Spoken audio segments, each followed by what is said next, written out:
too, dog. No, yeah, but no.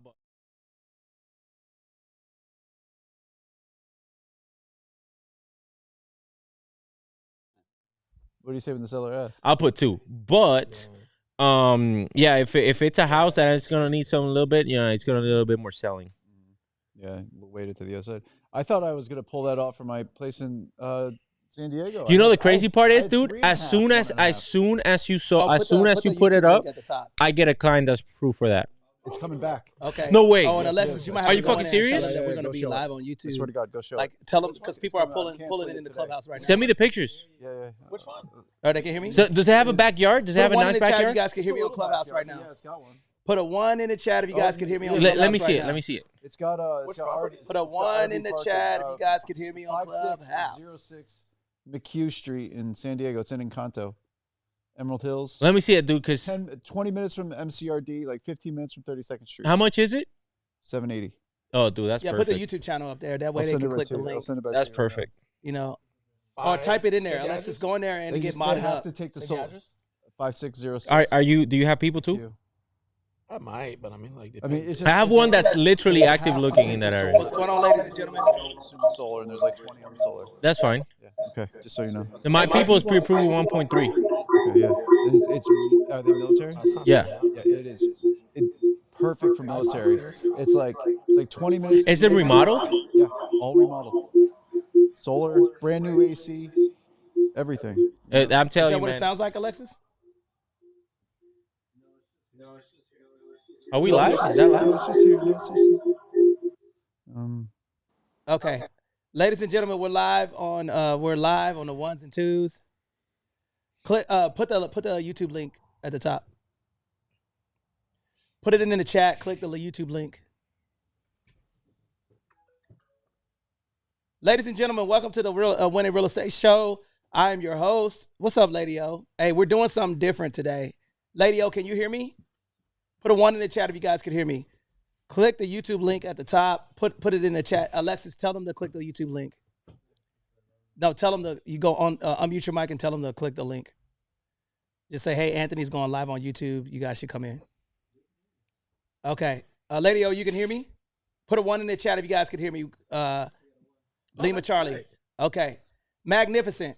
Okay. Are we live on all the other social media platforms? All right. Welcome to the show, ladies and gentlemen. We got a hot show. Check this out. I got some really, really cool people today. Click the link above my head if you guys are on TikTok, if you're on social media. Welcome to the SITREP YouTube channel where we help you win in real estate. And today we're going to be talking about a hot topic. Let me tell you what we're going to be talking about. Discriminatory actions against veterans and different types of loans, guys. That's what we're going to be talking about today. If you click the link above my head, guys, we're live on different social media platforms. I am your host, Anthony Glenn. I'm a buy and hold investor out of sunny Southern California. I've been in real estate for many, many years. Okay. And today I'm going to introduce my guest, starting with Ian. Ian, can you let the people know who you are and what you do, brother?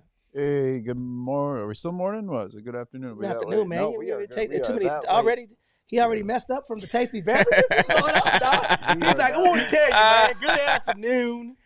What's up, dog? Yo, everybody. Name's Ian Jensen, real estate agent down here in SoCal, VA loan specialist along with the rest of the team. Got a background in some construction, some multi-unit investing, and servicing the betterment of veterans around the community. So here to offer whatever I can to help out the whole crew. So back to you, Tony. Magnificent, magnificent. Lady D, I see you. Appreciate you pulling up, guys. Click the link above my head. Get in the YouTube channel, guys. Guys, we're on YouTube live, and you guys can see us. We're going live and in color. And today we're going to be talking about a sensitive topic. Without further ado, Bruno Nascimento. What's up? Cheers, dog. You know what I'm saying? What up? What up? Cheers, Cheers, cheers, ass. Hey, so my name is Virgin Bruno. ass drink. So this is not a real drink. This is cranberry, and then this is coffee goji's, man.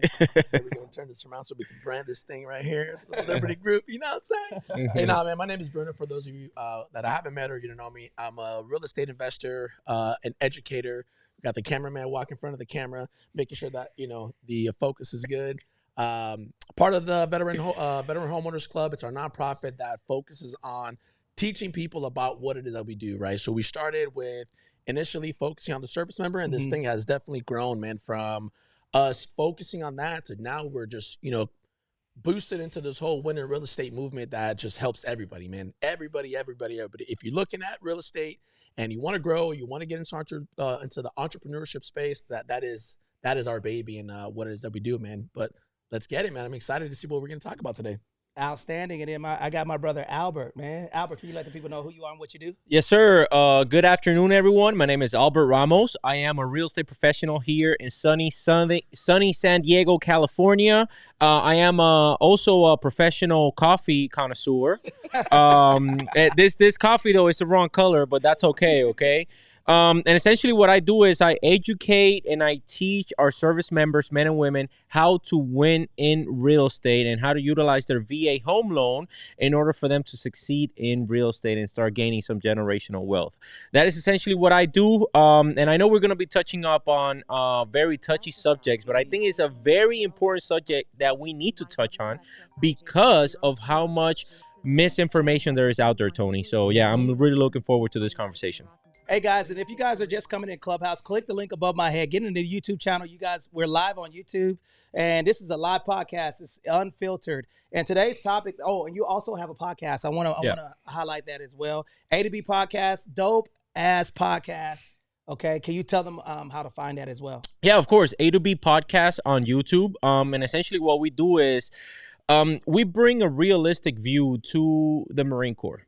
You know, what we like to do is, or in reality, the military in general, you know, we essentially expose different type of subjects, different type of points of view, and let the viewer decide what is it that they feel is right or is wrong.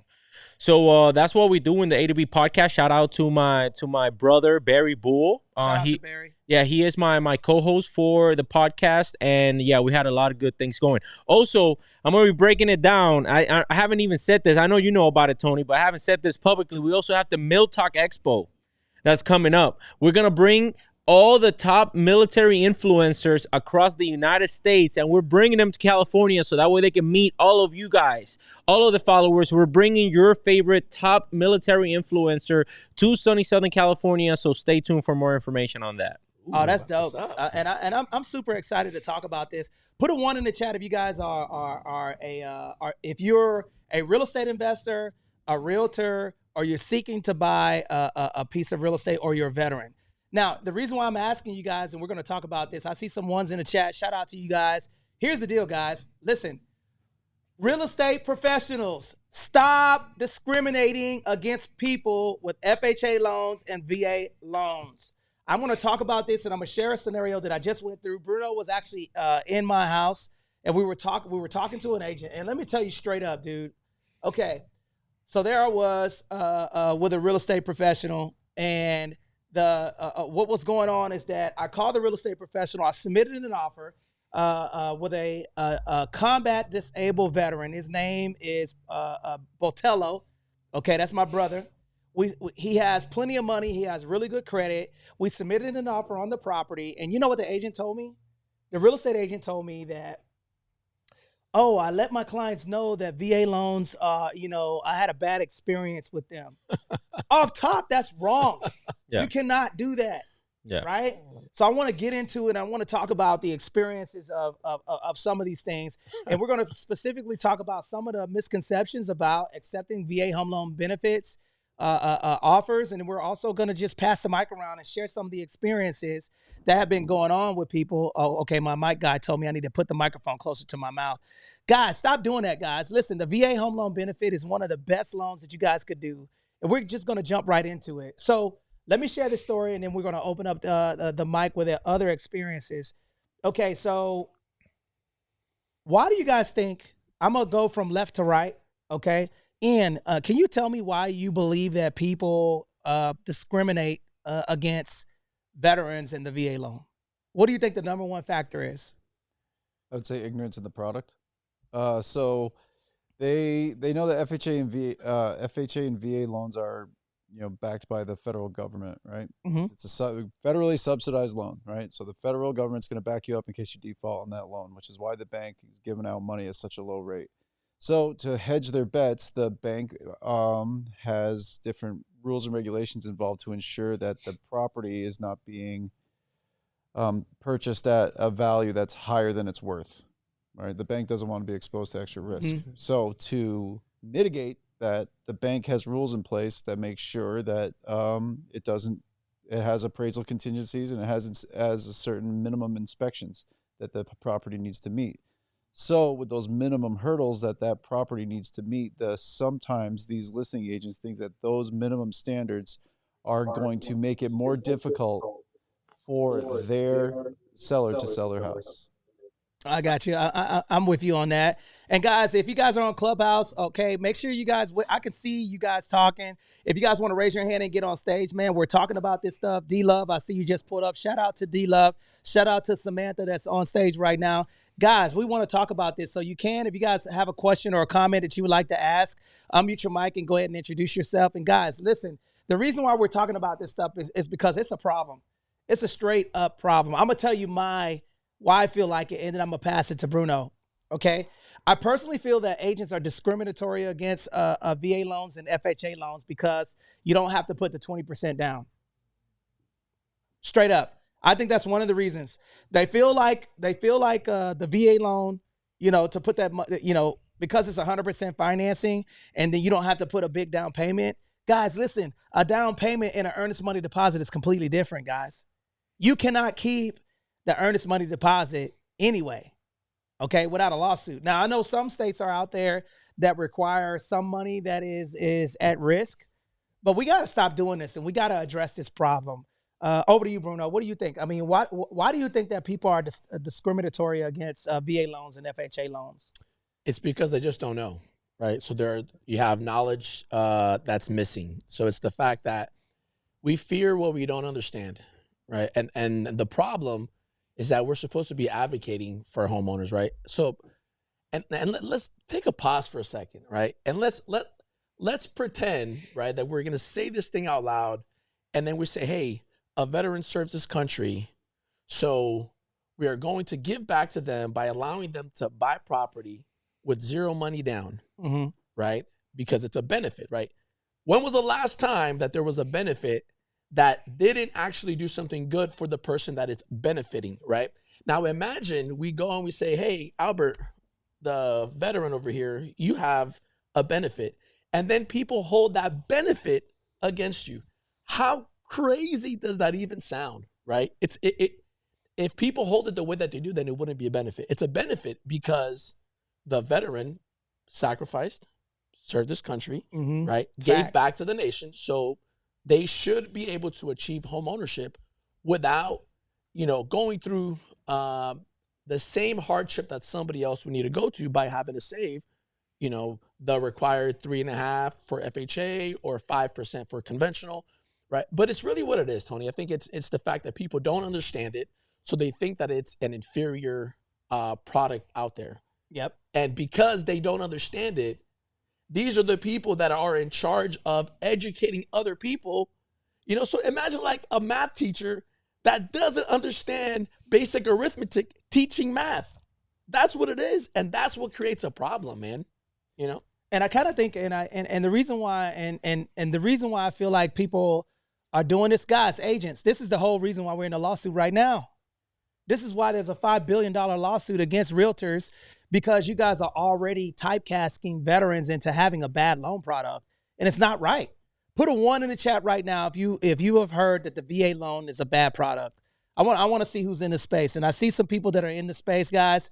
And you got some really good eyesight, by the way. I can't see shit. You got some really good eyesight. And we're here to talk about this, man, because I feel like, it's not fair, man. And I'm gonna shoot over to my brother Albert.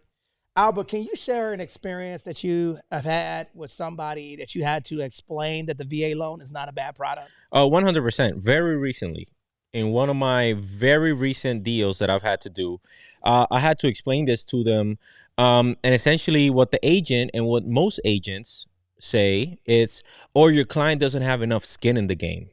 Oh my God. We got to cheers to that one. Shout out to the vets. You know what I'm saying? This is a fact, They bro. say, Listen, they say, Skin in the game. What the hell is skin in the game? Put a 1 in the chat if you guys have heard that. So what they're talking about is money. Yep, facts. You know, they're talking about, oh, your client doesn't have enough money in this transaction. And I'm like, what do you mean by that? Because I try to trap them in their own words. It's like, what do you mean by that? Like, oh, but your client only has $3,000, $5,000 in a bank account. Yeah, because that's all they need. How much do they need? How much do they need in order for them to get into a home? If it's 100% finance. If it's 100% finance. If it's 100% finance, your seller is going to get the same exact amount of money that they are going to receive from a conventional offer. Okay? Now, that's the part that we need to educate people on, is because, okay, well, they don't have enough skin in the game. It's like, well, actually they do. Actually, my veteran is a 100% disabled veteran that left his skin probably in Afghanistan and Iraq. You see what I'm saying? Yeah. That had a buddy that left everything in Afghanistan and Iraq. So yes, my client actually has more skin in the game than any other client, unless you have another VA offer on the actual table. So that is essentially what we need to educate our people on. And actually, the way that conversation went very recently was like that. And I can show you guys the text message of the listing agent that says like, hey, you know what? Based on that story, we had an offer that was $710,000 and my client went with you guys because of the story that you shared of your clients. Was your offer lower than the 710? $10,000 lower. Wow. My client, their offer was $710,000. Our offer was $700,000, and we got that offer accepted because of me simply educating this agent and essentially presenting all the information on my VA client. You know, like props to that seller though. Yeah, props to the seller. Yeah, props to the seller, you know, and essentially, you know, that's what it takes sometimes in order for you to be able to educate listing agents as well. Not just come out like super hyper aggressive. It's like, wait, hold on a second. What do you mean by that? Well, actually, no, you don't need all that money because of X, Y, and Z. So that education piece is really going to be really crucial on it. But there's some people that will straight up be like, actually, another story that I have is, so this is when the market was all crazy, right? And you had to submit like an offer $40,000 over asking price in order for you to even be considered, right? Plus your firstborn. Yeah, plus your firstborn in a sacrifice. But essentially, this listing agent calls me up. It's like, yeah, I'm looking at your offer, but I don't see your client's money. I'm like, what do you mean? It's like, yeah, they only have $20,000 in a bank account. I'm like, that's so sad. And I'm like, what do you mean? And it's like, yeah, is that all they have? Like, that's all they need. They don't need anything else. We're putting down $20,000 EMD in order for us to be competitive. That's what that if there is an appraisal gap, because back then it was when we needed to deal with appraisal gaps. It's like, that's what they're willing to pay over the appraisal gap.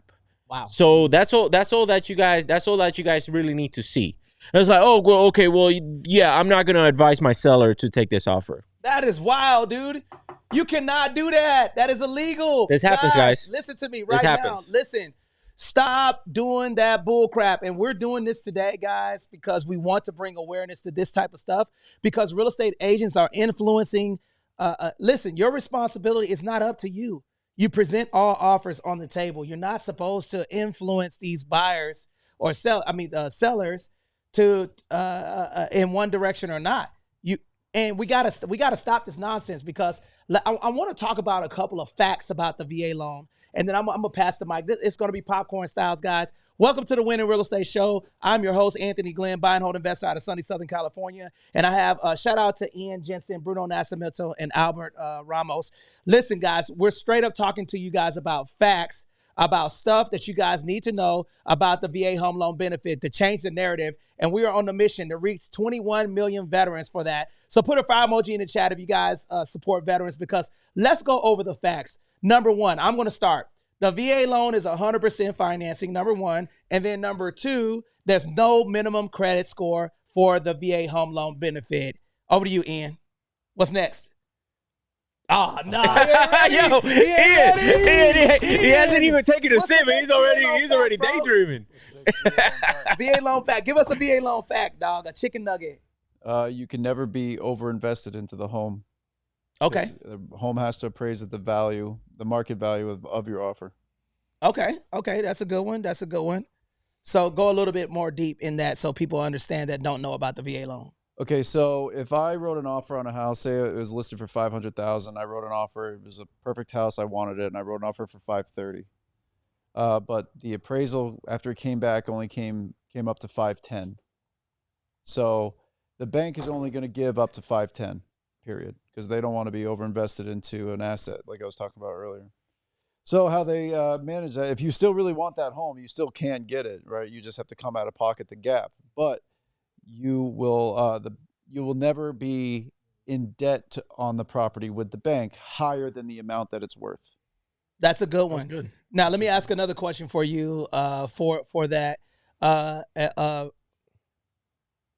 is the difference between the VA loan appraisal? Can you contest? What is the difference between? We're going to go there. Yeah, we're going to go We're there. gonna We're go going to there. go there. That's For all. those of you there. that are listening, you're getting it real time. I don't know which camera. We got 9 cameras over You here. got 9 cameras. those of you Which that- my camera? Look, This one?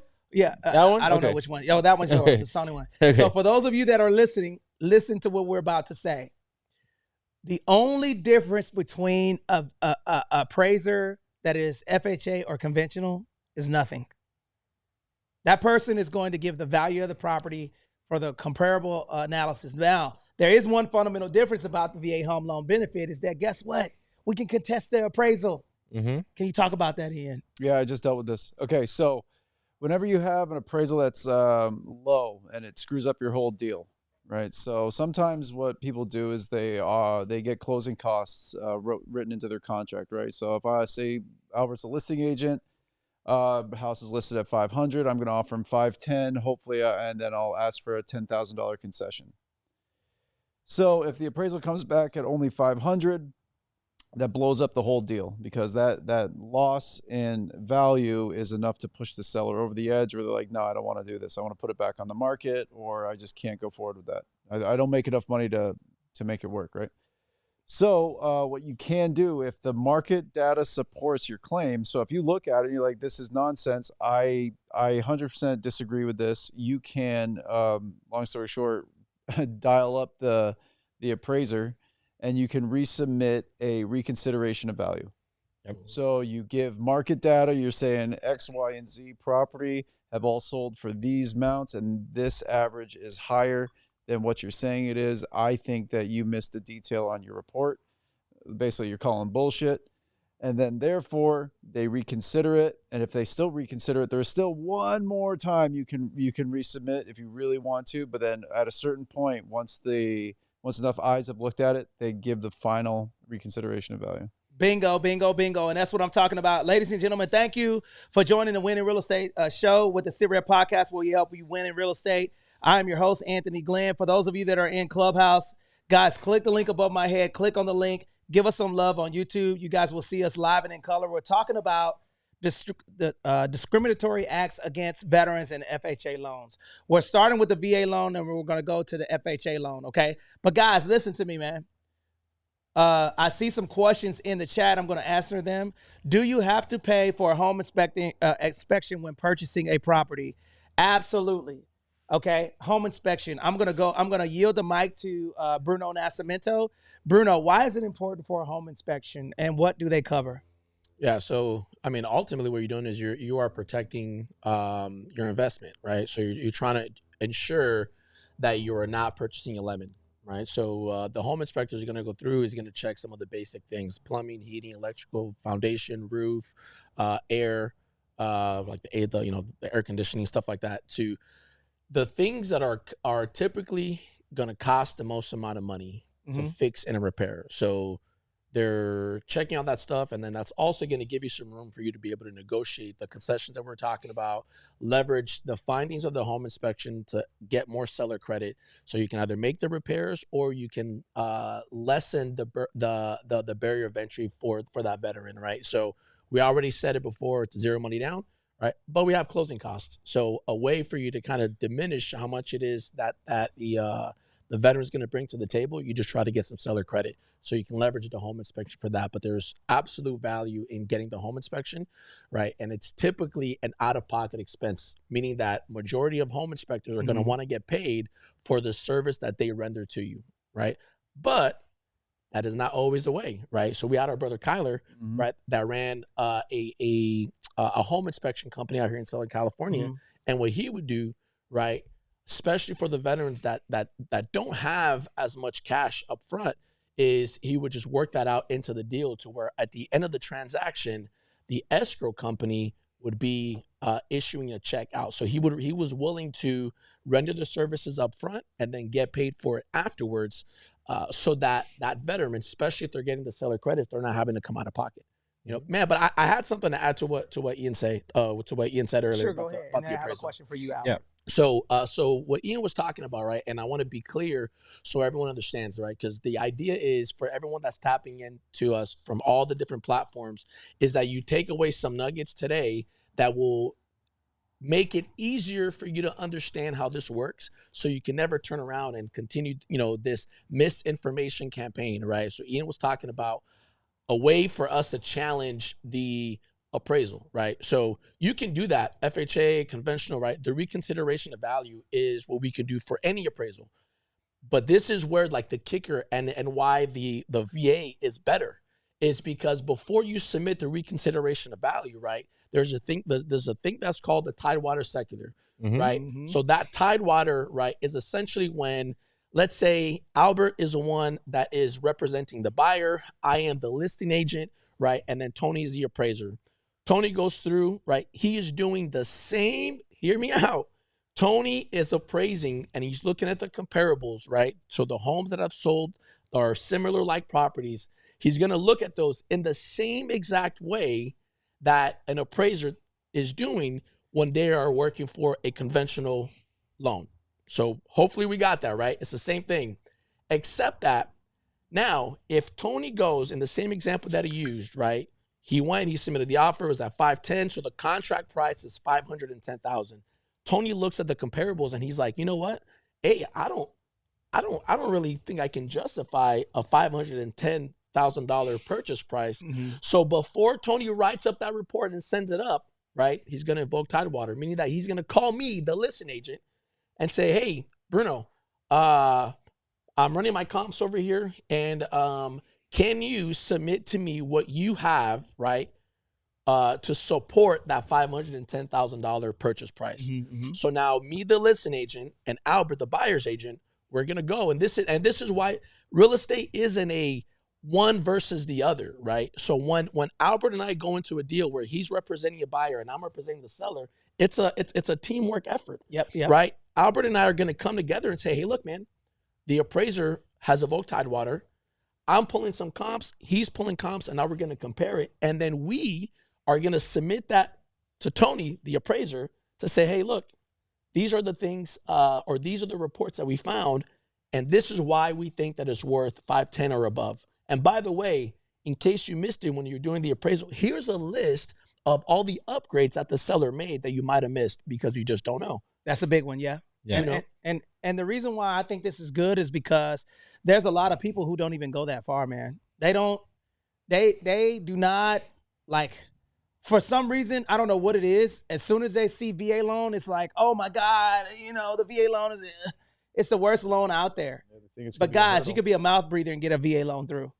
Think about it. How do you believe that the person that is actually doing that loan, they want to afford the veteran? You don't want to be typecast as a person that doesn't approve the VA loan. So there's no minimum credit score. There's no maximum loan amount. And guess what? I'm going to ask a quick question to my brother Albert. Albert, the VA loan appraisal doesn't stick with the property. Why? Because it sticks with the actual veteran. Bingo. Boom. Okay, Explain that a so little bit further. yes, so essentially, when you do the appraisal, the appraisal gets done by the VA. So it is a government, it's a government or a VA approved appraiser that goes out there and does the actual appraiser. Now, when the home appraises either at value or below value, let's say in this case, at below value, that if the contract decides to, because this is a huge conversation, and the reason why I think Anthony's asking this question is because I've had this as well. Whereas, like, we don't want a lowball VA appraiser. That's ridiculous. Where now, you know, and that's when you want to explain to the listing agents, like, listen, if the VA appraiser would to appraise the property below value, one, we're going to invoke the tie water, like Bruno said. The second thing is, you can, even if we decide to back out because we cannot come up with an agreement, you can decide to relist it, and the property, you can hire a new appraiser, and the appraiser can appraise it at whatever value it is that he actually wants. That's a bar right there. And it happens all the time. We got to rewind that, guys. Did y'all hear what he just said, guys? Because I see some questions in the chat. Listen, guys, click the link above my head. Put a fire emoji in the chat if you guys are enjoying this conversation. Guys, listen, above my head, you will see a YouTube channel. Now, we're going to be doing a Cardone Veterans recap for those of you that missed it. We're looking for real estate agents and a few good people that are looking to expand this business. And then also we're doing some stuff for military spouses. So you guys do not want to miss this. We're dropping this tomorrow on the Winning Real Estate group. Well, it's today? No, Thursday. Today's Tuesday. All right, it's a little bit of today's Tuesday here. You know, today's Tuesday, bro. Oh, damn. Okay. Okay. So listen, on Thursday, we're going to be talking about how you guys could help us do personal and professional development for military spouses and a couple of other things. But I want to rewind on a portion that you just talked about. The appraisal not sticking with the property. Why? I mean, it doesn't stick with the property because the veteran, it is a VA offer. Okay, so it is a VA offer. What that means is if you go with an FHA or if you go with a conventional, right, after whatever, you know, but I think the thing that we need to focus on is that regardless of whatever appraiser, if the appraiser comes in at below or above or whatever it is, right, the appraiser is there, or the appraisal is there to protect the veteran. Yes. To ensure that the veteran doesn't get into something. So here's what I tell my buyers, right? Because essentially the contingencies, which here in California, there's three. You have the home inspection contingency, you have the appraiser contingency, and you have the loan contingency. Those contingencies are there to protect the buyer, to ensure that the buyer is not getting into something that, you know, it's a lemon, like Bruno said. So as an agent, what I tell my people is, listen, guys, don't take this as an opportunity to back out, specifically if you're in a pre-existing home. Because a lot of people, you know, the home inspector is there to do its job and to point out all the bad things that are in the home inspection. Same thing with the appraiser. The appraiser is there to ensure that there is a fair value of comparables in that property compared to what the property has sold for the last 6 months. So what I always tell them is like, listen, don't look at it. Is this the home you want? You got to ask your buyer that direct question. Is this the home that you want? Yes or no? Or you could put conditions. This is the home that I want as long as X, and that's okay. Yeah. You know, I always tell my people, is this the home that you want? Yes or no? Yes. Then don't look at it as an opportunity to back out. Look at it as an opportunity to renegotiate. Oh, that's a good one. Look at it as an opportunity to renegotiate, because now if the home inspection comes in, there's something I actually learned from Tony. Hey, I'm putting everything in that home inspection. Yep. You know what I'm saying? I'm putting everything, and it actually worked. Yeah, it actually worked. Some light bulbs. Yeah. It's like I put everything in that home inspection because now we're notifying. You know when there was the last time that the home seller had that property inspected? Probably when he was buying the property. You know what I'm saying? Now he's been living in it for 3, 5, 6, 7 years, and then he doesn't know everything that's wrong with his property. Right now, that's a light bulb and light opener. It's like, damn, I didn't know there was so many things wrong with my house. You know, so that's when my light bulb was like, man, I'm putting everything in there because I want to notify the seller. Now, most likely it's gonna piss off the agent. Yep, that's true. You know, it's gonna piss off the listing agent. And you're 100% right. She was 100% pissed. Yeah. She was pissed off. She was so pissed off when I put everything. Like, we're not, because what she says, like, we're not gonna fix cosmetic stuff. Up to you. And you know what I told her? It's like, where in the RPA does it specify that we cannot put anything in there? That it just has to be safety and hazard. There's nowhere in the RPA that specifies that. Yeah. You know, there's nowhere in the RPA. So we're asking to notify the seller of everything that's wrong with his property. Yep. And then we can come back to the negotiating table and you tell me what they're willing to do or not. And I'm gonna tell you right now, what he just said right now is a bar. And I want to go to Ian because, guys, listen to me. If you guys are out here representing veterans and you don't know the VA home loan benefit and you're not asking, if an agent tells me, I'm gonna tell you right now, this is a little secret, guys, and I'm saying this real time and I'm putting it out there. Listen to me. Real estate agents are counting the money before the deal closes. 110%. A lot of the times it's not the wrong real estate agents. Yeah, the wrong real estate agent. Let's clarify that. Yeah, a lot of the times the reason why these agents are telling you not to do something is because they're pissed off and they're trying to influence the deal. Yeah. It's not, guess what? We don't sign the counter offer. Real estate agents don't sign a counter offer. It's between the seller and the buyer. What we are is a concierge. Okay, and Bruno keeps messing with the mic, man. He's looking all over the place, man. He's about to drop some bars on his own. He's about to drop his own. So, guys, listen, I got some questions in the chat, and I'm gonna go. It says, unless you are a BPO that comes in much lower. Okay, all right. I thought that the seller represents for paying for the loan. Look, man. I'm an ASVAB waiver, so y'all know I'm reading all So slow. with that question, Tony, though, what that question says, like, and this is because I've heard this before as well.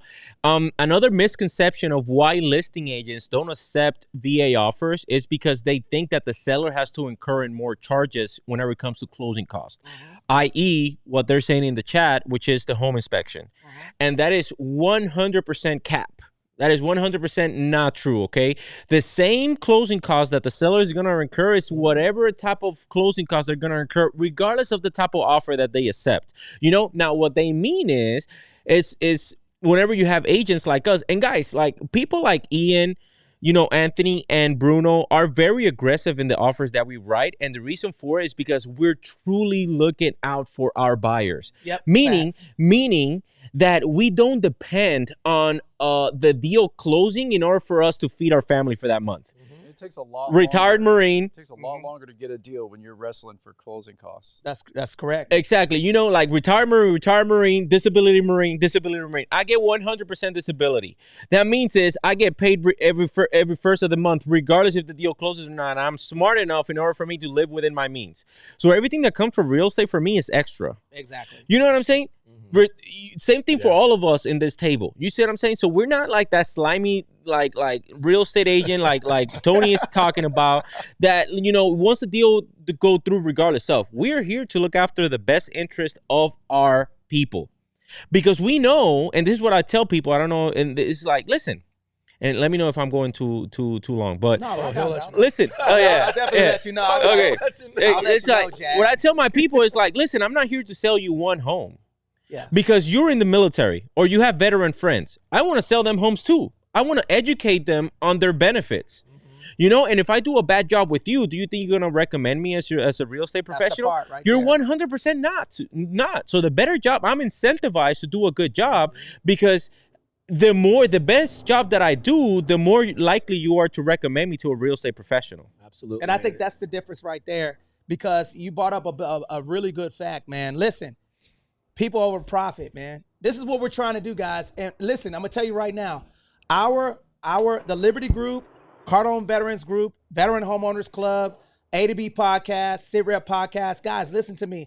I don't give a damn what anybody says. Us over here, we negotiate like we're buying our own home. It's very hard to do because we make less money with doing it. But I'm gonna tell you what we do earn. We earn a relationship. A lot of these people are just focusing on getting you clothes, selling you a house, and that's it. We're looking at it from a different perspective, and that's from an investor's perspective, right? Work for the reviews. Work for the reviews instead of working for the money. There it is. If you were to look at that, you know what I mean, at that perspective, like, work for you to get the reviews, positive reviews, instead of you working for the money. Because if you have the positive reviews, that's where the referral business is going to come from, like Albert was talking about. Yeah. Like, I am working to look out for you, and I'm looking out for you to ensure, right, that you're in the best deal possible, right? Tony just talked about purchasing through the investor's lens, right? You may not have the experience in purchasing investments. We do. So the idea is, if I can just teach you along the way to get you comfortable enough to where you're going to repeat this process over and over and over again. If 93% of the millionaires in America come from real estate, it goes to show you that there has to be some sort of value behind real estate, right? Men lie, women lie, numbers don't, right? That's a fact. You know one thing though, that I would say whenever it comes to people that discriminate against veterans, they forget, and this is something that I'm very big with. They forget what it is to buy their first home, which veterans and service members, that's what happens. They forget, it's like, damn, man, like this is somebody fighting to get into their first property. Especially in California. Yeah, especially in California. It's like, brother, don't forget what it means for you to afford an opportunity to someone to get into their first property, specifically a veteran. Because I get so many people that are desensitized from like the home buying experience that they do a disservice to their clients as a buyer's agent and to their sellers as a seller's agent. It's like, brother, like you really sold this many homes that you forgot where you came from when you were buying your first property. Yep. Like let's stop that, man. Like let's always forget. Let's look at it from the lens of not as a listing agent or buyer's agent, but as you putting yourself in the position of buying your first property and negotiate like you're buying your first property. Yep. So super important, man. And then I see a couple of questions in the chat. It says, is there a limit on how many properties you can purchase with utilizing the VA home loan benefit? The answer is no. Okay. All right. So I want Ian to go over that real quick. And guys, listen to me. If you guys are in this space right now and you're listening to us on YouTube, LinkedIn, Christian Mingles, the whole nine, baby. Okay, we're bringing this information to you. Okay, we partnered with Grant Cardone last year, February 21st is when we signed our partnership. And what we're here to do is bring this information to realtors and veterans. And the reason why we're doing this is because it's a lot of misconceptions about the VA home loan benefit and the FHA loan. And when we go through the VA loan, we're going to give you some highlights on the FHA loan because they just came out with a product to where you can buy multi-units utilizing the FHA loan. And I want Bruno to talk over the highlights of that and then Ian. So Ian, let me ask you a question. Okay. Is there a limit on how many properties you can buy utilizing the VA home loan benefit? I'm going to say no, but you have to do it the right way. Okay. You have to do it the right way. Okay. So the VA loan can be used in multiple different ways. One, obviously you purchase the house, all right? But then there's a couple different ways you can use the VA loan once you are the owner of that house, right? You can do a cash out refinance on the property. We'll go deep into that. But long story short, you can pull out. No, cover that. I want you to cover that now. That way people got it.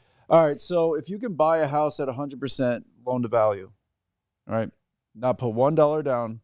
So if fast forward, 10, 50 years, whatever it takes, you have equity in that property. You could technically buy it from yourself. If you want to think about it that way. So what you do is, since there's a cash out refinance option within the VA loan, you can take 100% of the cash out of that property. So if you can buy a new house at $0 down, you can refinance your house at $0 down and then pull the money out and still do it, right? So that's what they have built into it. So you can pull the cash out of that house to then do whatever, Granny needs a surgery, you want to put an investment property, all good. And then there's also something that's called the IRRL. All right, it's an interest rate reduction refinance loan. And Tony actually has a really good story about what he did personally with this one. So because you can do these in conjunction too, right? So you could purchase a house, say you got equity in it. You could do a cash out refinance, pull the cash out. This is what Tony did. I'm going to steal his story, right? Steal it and then say that it was your story. Yeah, I know. Say it was your story. So this is what I did. Own it. All right, This is what we did. This is what we did. All right, so buyer purchases a property and has an advantageous position when he closes. Right, got equity in the property at the day of close. Right, negotiates a good deal. Fast forward the required amount of time, and he took a cash out refinance on this property. So to brought it up to market value, right? So, and then at that time, once the timeline is lapsed, the minimum amount of time, because you can't do these back to back to back. There's a minimum soaking period, I'm going to call it, right, before you can utilize the next function. So to reiterate, purchase with equity position, cash out refinance to extract the equity, and then interest rate reduction refinance to get it to the most advantageous market position of that loan. Because at that time, rates had dropped between the day that he purchased and the day that he got his final operating interest rate. Can I throw a wrench in all this stuff? And Yeah. I'm just gonna say this for the first time publicly. And I just want some feedback on what you guys think. Oh, Okay. here we go. Okay. Hit it. All right. I don't know if I should say this. I feeling don't know good if I right should now. say this. No, I don't know if I should say this. Feeling good. I don't know Don't if I take should these say beverages, this. baby. I don't know if I Dump should some say rocks this. into the sand milk. Okay, so I got told this by an investor a couple of months ago. Uh-huh. Okay, to where if you have equity, let's say for example you have 20% equity, instead of taking a cash out refinance, for you to take out a HELOC Home equity line for credit. the entire amount of what you owe. Okay, now listen to this. So let's say you owe $400,000. Okay, take out a HELOC for $400,000, and with that HELOC, pay off your, first position mortgage. Now your HELOC is placed in first position, but then now, since you have equity in the property, you can use your that HELOC as a bank.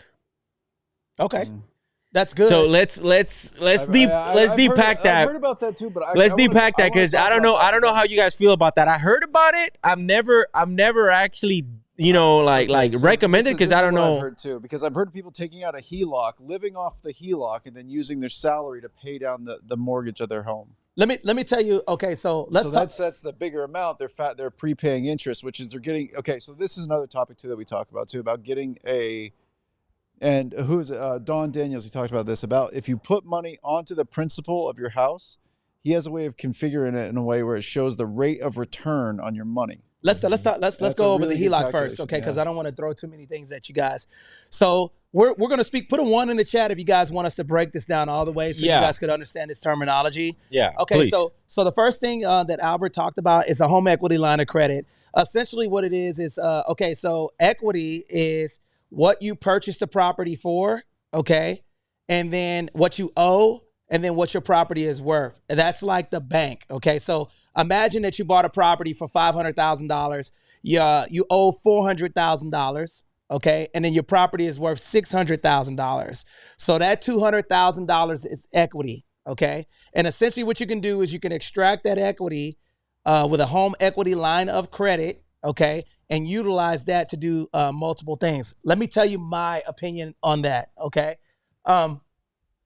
pros and cons of home equity line of credit, and then I'm gonna throw it to you, Bruno, because I know you ready. You thinking. He's like this. You're ready. All right. So here's the fundamental difference between the home equity line of credit and the VA home loan benefit. The home equity line of credit is a revolving credit line, like a credit card. And basically what you're doing is you're utilizing all of the money that you have in your house.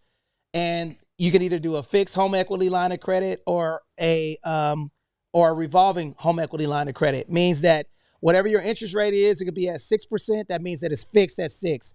A revolving means that whatever you owe, the interest rates can fluctuate.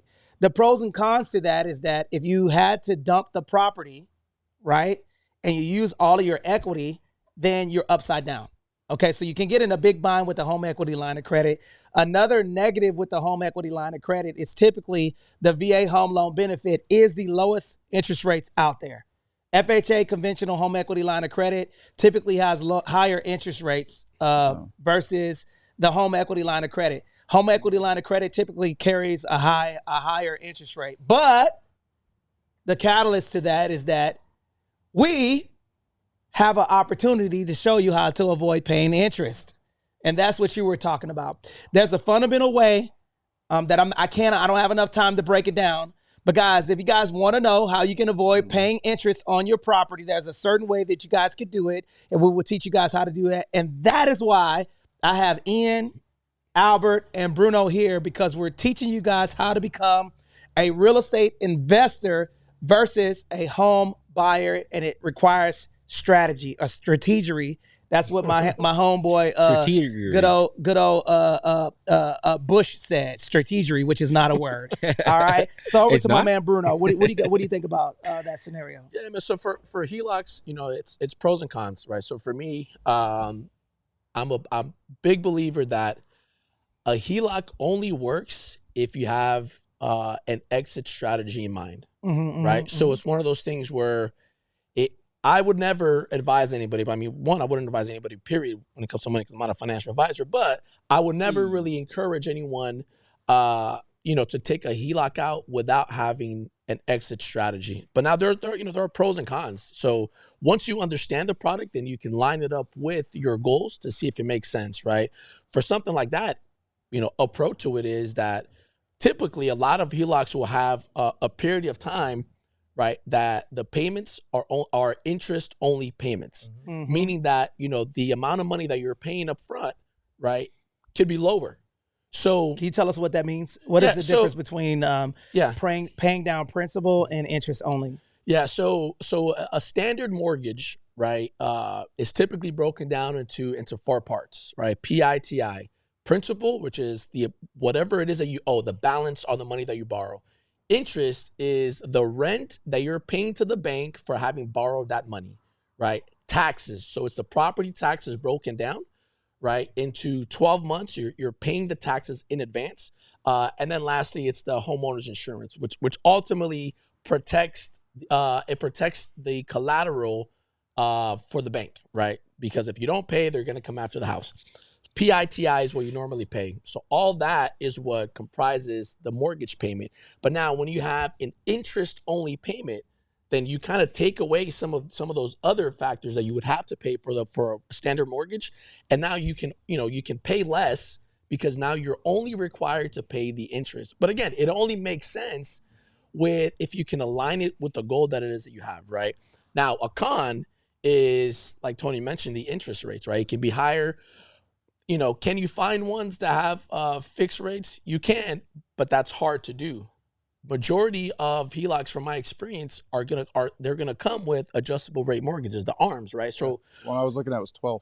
Yeah, and that's the thing. So it's one of those where you're at the mercy of the market. So the thing that got people in trouble, right, in 2008 and 2007, when all that stuff went down, it was the fact that when the market took a shit, right, all of a sudden now you went from having a 4% interest rate with a payment of X to all of a sudden imagine going from 4 to 12, right?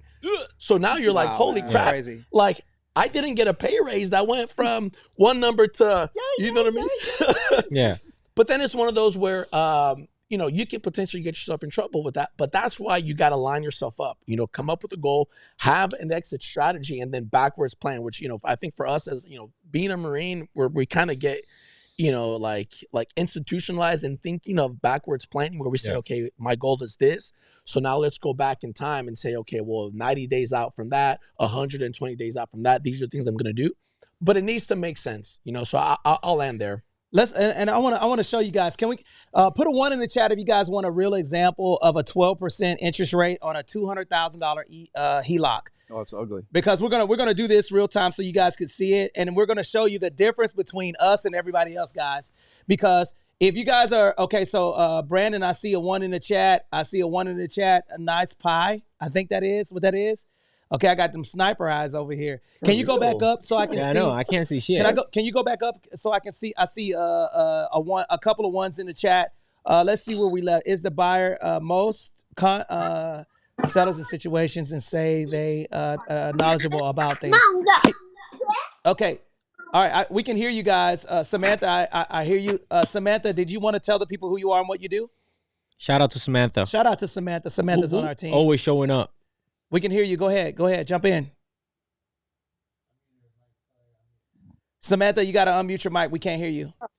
Sorry, I was just picking up my youngest from TK, and there is absolutely no reception, no service, no Wi-Fi over there. Oh, we good. We can hear you. Okay. Lima Charlie. You know what Lima Charlie means? Nice and clear for the veterans. Hey, loud and clear. Okay. All right, loud and clear. So, my name's Samantha. I am a real estate investor and military spouse. Hey. So we have 7 properties now in Florida and 1 in Colorado. And way earlier, I tried to do the mic flashing thing, but I don't think it worked. Way earlier, I was going to say, you were saying you never want to be someone that turns down a VA loan. I wanted to just piggyback on that real quick as a military spouse, we've taken advantage of every duty station, bought a home. Now it's a rental. Most of them are in Pensacola, Milton, or Pace. And every time we've been at a duty station, I've joined the OSC, that's Officer Spouses Club. And, we run deep. It's not just like your friends for those 3 years. Like, I still talk to everyone I've met. And we talk about like, hey, this person treated me well or this person didn't. Oh, I'm not going to that coffee shop Word of mouth. anymore. How rude. Like Right. your military family becomes your family because as we move all over the country, we don't have our family. You need that military family and we run deep. So I wanted to add that. Then I forgot what your original question was. Sorry. Well, Samantha, we appreciate you. Put a heart emoji in the chat for Samantha. Shout out to my sister. And Samantha, have you joined the 10X Military Spouses Facebook group yet? I think I have. I know I'm on the Wire group and the 10X group. I definitely want to be part of the Mil Spouse group. And I saw the invite for Thursday and Saturday. Yep, let's get it, man. I'm super excited about that. And guys, listen, the reason why we're here today and we're focusing specifically on veterans and military spouses is because there's so many misconceptions about this, and veterans are afraid to purchase property. Listen to me. I'm going to tell you real time right now, okay? Put a 1 in the chat if you know who this guy is. There's a very famous person that told a vet a couple of years ago not to buy real estate. Do y'all know who he is? What's his name? Oh, for some reason, my mind's Dave Ramsey. Yeah. Dave Ramsey. Calling him out. Dave Ramsey, I'm calling you out, brother. Okay? I'm calling your ass out. Damn. Live on the podcast. You got 48 hours you got 48 hours to respond. You told a veteran in 2019, 2020 not to use their VA home loan benefit, okay? You are responsible for a person who defended our country against all enemies, foreign and domestic, to not buy with the VA loan because the VA loan was bad. That conversation that you had with that vet cost that veteran $250,000 of equity because you told him not to buy with the VA home loan benefit. I'm Anthony Glenn. I'm looking for you, Dave Ramsey. You got a lot of explaining to do, my friend. I want you to answer that. Right now, properties increased in value 13 to 16% over the last 4 to 5 years. Explain to me why you told that veteran not to utilize their VA home loan benefit when they get tax-free money, BAH, housing allowance. Explain to us why you told that veteran not to invest in real estate when they live in that location and they lost money by renting at least on average $2,000 to $3,000 in rental income wherever that person is located at. We want answers, Dave Ramsey. Anthony Glenn calling you out, United States Marine Corps. Commanding! Oh, no. And Anthony said he has a better ball head than you, okay? That's what he said. Hey, he said it off camera, though, so he's calling you out. Stepping on the tiger's tail right now. Yeah, so right now, man, I'm awakening the giant guy. So guys, if you guys are enjoying the show, put a fire emoji in the chat because we're debunking all of the facts. And I'm going to go to my brother Albert and then Bruno. Can you guys give us a VA loan fact that you know, Albert, first? What is a VA loan fact that you believe that people should know? Oh, man. There's so many of them. What I know is that a dual military, I'm gonna be very specific whenever it comes to dual military, okay? Mm-hmm. If you are a dual military couple and you are living either 1 on base or 2 rented, what I want you guys to do is I want you guys to go to Navy Federal, your favorite banking institution, take out $10,000 in either 5s, 10s, or 20s, and every single time that you get off work, every minute that you're on the road, I want you guys to to roll down your window and throw a 10 or a 20 out the window. Because essentially that's what you're doing. You are losing money if you are living on base or if you are renting out of town. The reason for it is because if you're a dual military, you get 2 entitlements. What that means is, let's say you guys get married. Let me walk you guys through this scenario. You guys get married. Hopefully you guys get married and still don't have kids, okay? So you guys get married. It's just you and your spouse. You guys can utilize one of the entitlements in order for you guys to buy some nice condo right off of the Oceanside if you guys are stationed here in Camp Pendleton, or a nice home here, right off base. 1,200 square feet, 900 square feet, something just for the both of you. Let's say a year and a half later, you guys want to start a family. You guys can utilize the remaining service members entitlement, literally 0% down, buy a completely different property, because now, the spouse is married or spouse is pregnant. And then now you guys want to expand. You guys can utilize or buy 2 properties with 0% down. On one entitlement. Yes. Yep. Literally within a year and a half to 2 years. In other words, it takes the average American until the age of 34 in order for them to be able to afford the first property.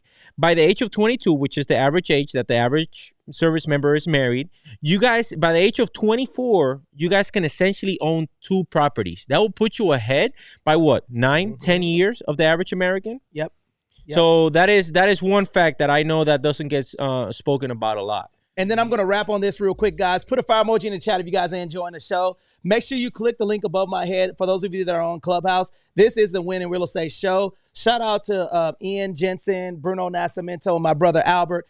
Guys, listen to me. We're telling you guys some of the facts that you guys, when you guys are looking to build with veterans, by veterans, for veterans, there's also an opportunity for you to partner with veterans. But listen, I owe you guys a example of what it would cost on a HELOC at 12%. Okay, put a 1 in the chat if you guys have the ability to pull up your calculator. And I want Bruno and whoever has a phone, we're going to do this real time with you guys and everybody else, because all of them know the exact same thing that we know. And this is the fundamental difference between us and everybody else. Okay, so right now we're going to utilize 200,000. So everybody right now put 200,000 in the chat. We're going to utilize this example to do a home equity line of credit at 12%. We're going to figure out real time how much interest, which is the cost of borrowing the money, okay, and show you guys how to speed up the process with paying down any scenario. So right now, what you guys are going to do, put a 1 in the chat if you guys got your calculators. I see Chuck and a couple of other people here. Can you scroll up, Alexis, so I can see the people that are on stage? And then scroll down so I can see if there's any questions in the chat that I need to answer. And for those of you that don't know, I got a big TV back here so I can see what you guys are asking. Okay, so we got a couple of people with calculators. Let's do some scenarios. Okay, keep scrolling up. Okay, wow, I need to talk with someone about this definitely. Okay, we got you. And then the mini, it says, the money comes once, but the reviews come after. That is absolutely right. Okay, it says my first home purchase was a nightmare. Okay, all right, I got you. Okay, and for those of you that know, I'm reading, and I'm basically, I can see the questions that are coming up. So let's go. Let's do this real time, guys. Here it is right here. We're gonna go. We're gonna use 12%. So right now, put 12 and then the percent sign in your calculator and tell me the number. Gentlemen, can y'all do that for me? So say that again. So from 12 and then put the percent size. We're working through this, guys, so we can show you how a HELOC, a home equity line of credit, at 12%, we're going to use $200,000 as an example. Okay, you guys are going to put 12, and then I want you guys to put the percent sign in your calculator, and I want you guys to put the numbers in the chat. I want every single person to walk through this with me. Guys, people pay us a lot of money to do this. We're doing it for veterans for free. So put 12 in your calculator and then push the percent sign. And then, no, not point 12. Just put 12 and then the percent sign. Okay, you should get a number, and that should be 0.12. Everybody got that? Okay, now the next step, okay, so first step is this. Follow me with this. Put 1 and 2 and then push the percent sign. The percent sign is the 2 circles with the diagonal freaking slash. The reason why we're doing this is because some people don't know what the percent sign is. Don't do no funky stuff, 0.0012112. Just do it exactly the way that we're telling you guys to do it. Everybody and my friends right here are going to do the same thing so you know how much information that we got. Okay, you should have point 1 and 2. Now the next step is going to be you're going to take that number and then you're going to divide that by 12 months because the amortization schedule is by 12 months. So you're going to divide by 12 and you should get a crazy number. 0.01. Is that what it is? Yep. 0.01. Okay, so you should get 0.01. Now, the next step you're going to do is you're going to multiply that by the loan amount, which is $200,000. Okay? So right now, I want you guys to do that. Okay? And you should get around $2,000 a month that you're paying in interest only. Now, watch this. At 12%, okay, interest rate. Listen, yes, that is crazy. See, I got somebody that's understanding this. You are paying on a 12% interest rate $2,000 to the bank to borrow that money. Yep. That is not going towards paying down what you borrow, which is how much? How much was it? What was the number that we use? 200,000. Okay. And when I start talking about numbers, people get all crazy. Guess how much money is going towards you paying down that loan? Only $57. Yep. So $57 of that money that you pay in your principal and interest, what Bruno spoke about earlier, only $57.23 is going towards you paying down what you borrowed at 12%. $2,000 a month on average is going towards the interest. The bank is making $2,000 a month for you borrowing that money. And can I explain something real quick? Absolutely. Go ahead. So the reason why this happens, guys, is because the banks ain't stupid. The average homeowner spends 7 years on their first home. Meaning, you know, by year 7, they're either considering downgrading or upgrading. Okay, very few people actually stay in the first property that they buy as their forever home. Okay, so that is why if you'll see, like, the very first few years is very interest heavy on their payments, because the bank wants to ensure that you are not the one that gets all that money, that they are the one that gets all that money. Hell yeah. You see what I'm saying? So that's why it's important for you guys to understand, because you guys need to inform your buyers, or if you're a buyer out there watching us right now on any of the social media, you guys need to understand, so that way you guys can have what Bruno said, an exit strategy. You know, like have a realistic expectation going into the home. Is this going to be my forever home? Is this going to be a home that I'm going to live in this duty station? You know, like, I'm going to rent out this home for 5-6 years until I get X amount of money in equity. This is crazy. Like, that is something that all of us need to understand, so that way we can have a realistic view and we are doing the best service for our clients. And let me share something with you guys, and then I'm gonna go to Bruno and then Ian. Okay, so we're looking at the amortization schedule on a 12% interest rate. In order to pay down $725, think about this, guys. I want you guys to listen to what we're saying. In order for you to pay down only $725 in a 12-month period, that means that you got a home equity line of credit, you got it at a 12% interest rate, you have the home equity line of credit for the first 12 months. In order to pay down the $200,000 that you borrowed, okay, to pay down $725, the bank is charging you $23,960 to pay off $725. Think about that. The bank is charging you $23,960 to pay down $725 that you borrowed. Put a 1 in the chat if you guys think that that's crazy. It costs $23,000 to pay down $725. You want to borrow some money? Yeah, I should have been, man. It's crazy. I should be in this business. That's crazy. I'll take your house and your money. So check this out. You borrow $200,000. I'm looking at this right now. I'm looking at it.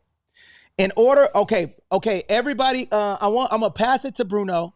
Bruno, what is the difference between principal and interest? Can you explain that? And then I'm gonna pass it to Ian. Yeah, so what principal is what we talked about earlier, right? So it's the money that you actually borrowed. So if you're borrowing $200,000, as you're paying that money back, okay, the money that you pay that gets applied towards principal, it's to lower that $200,000 that you actually borrowed from the bank. The interest is the rent, right? Essentially, it's the rent that you're paying to the bank for having borrowed that money. I like that what you said earlier. That's a good way to put it. Yeah, the rent.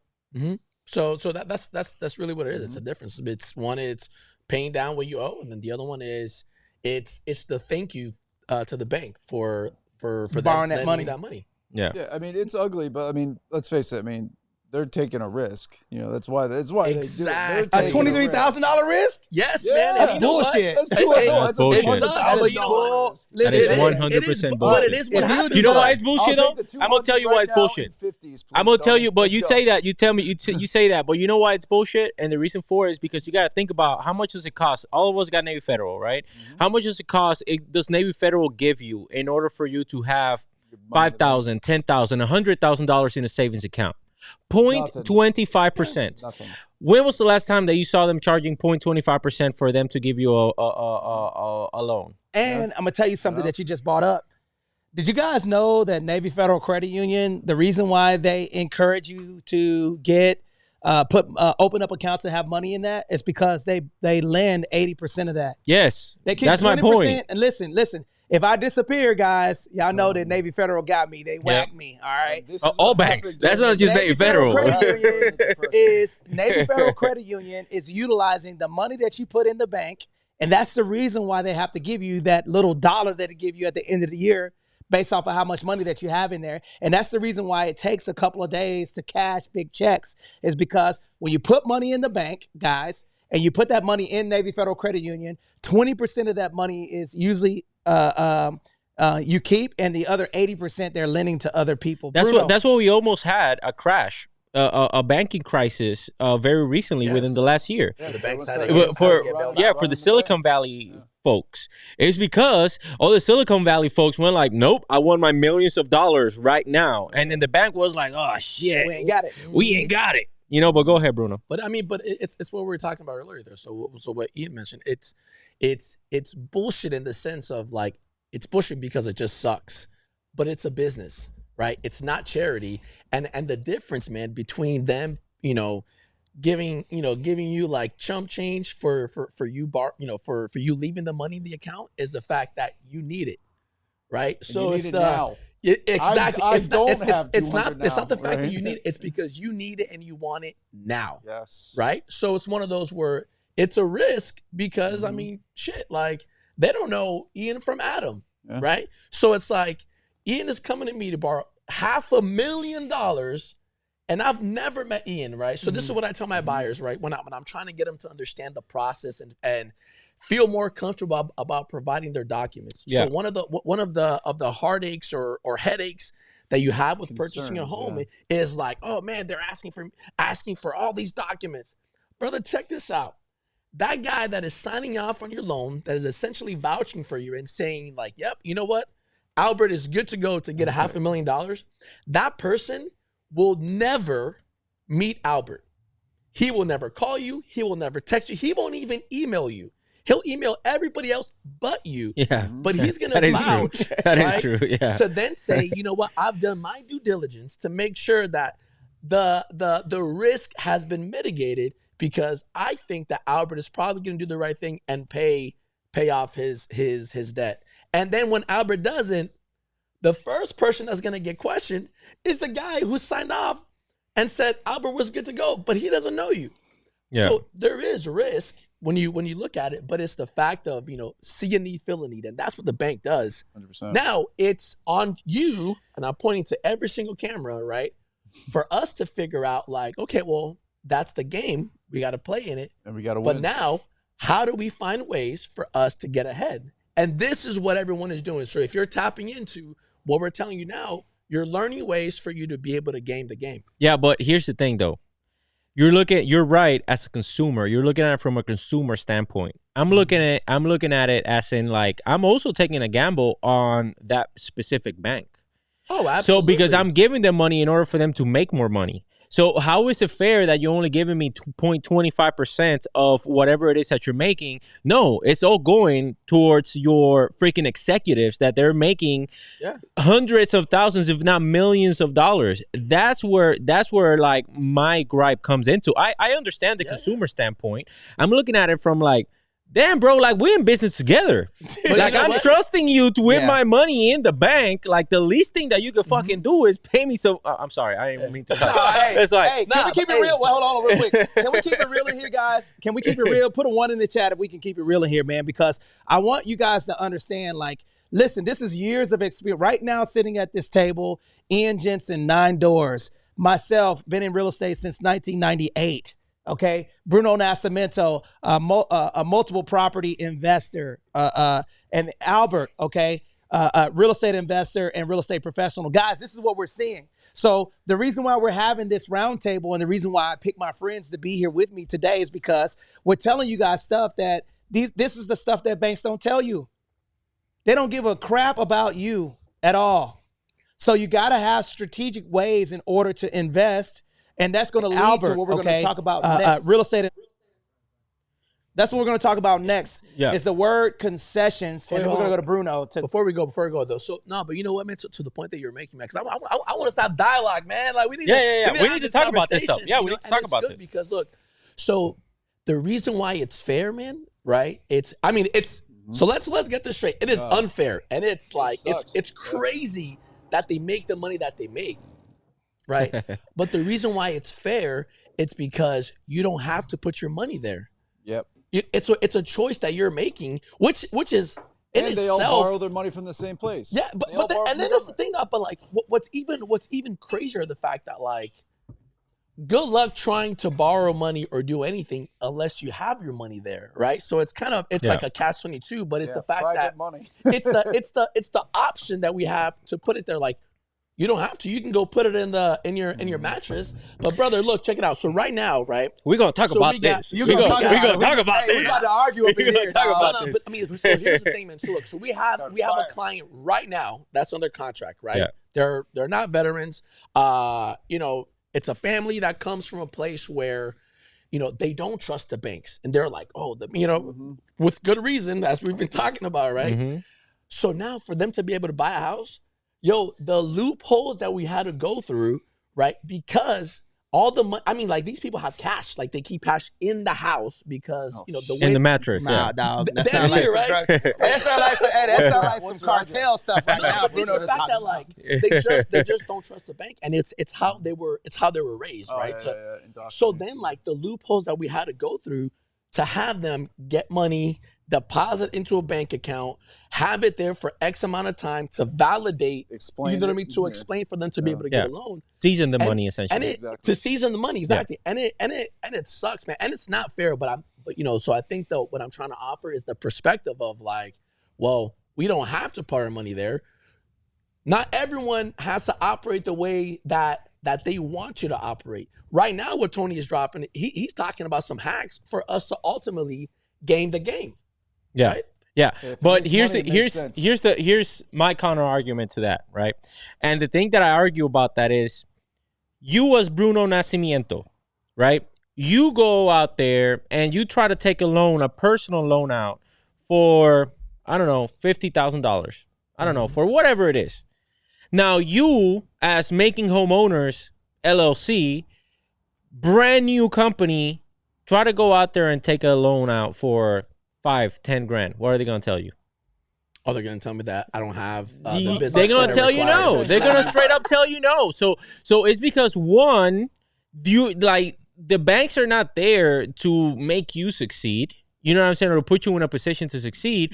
The banks are there to ensure that that you take money out of the bank, and then second, that they see a way for you to repay them. Mm-hmm. Are you a low enough risk?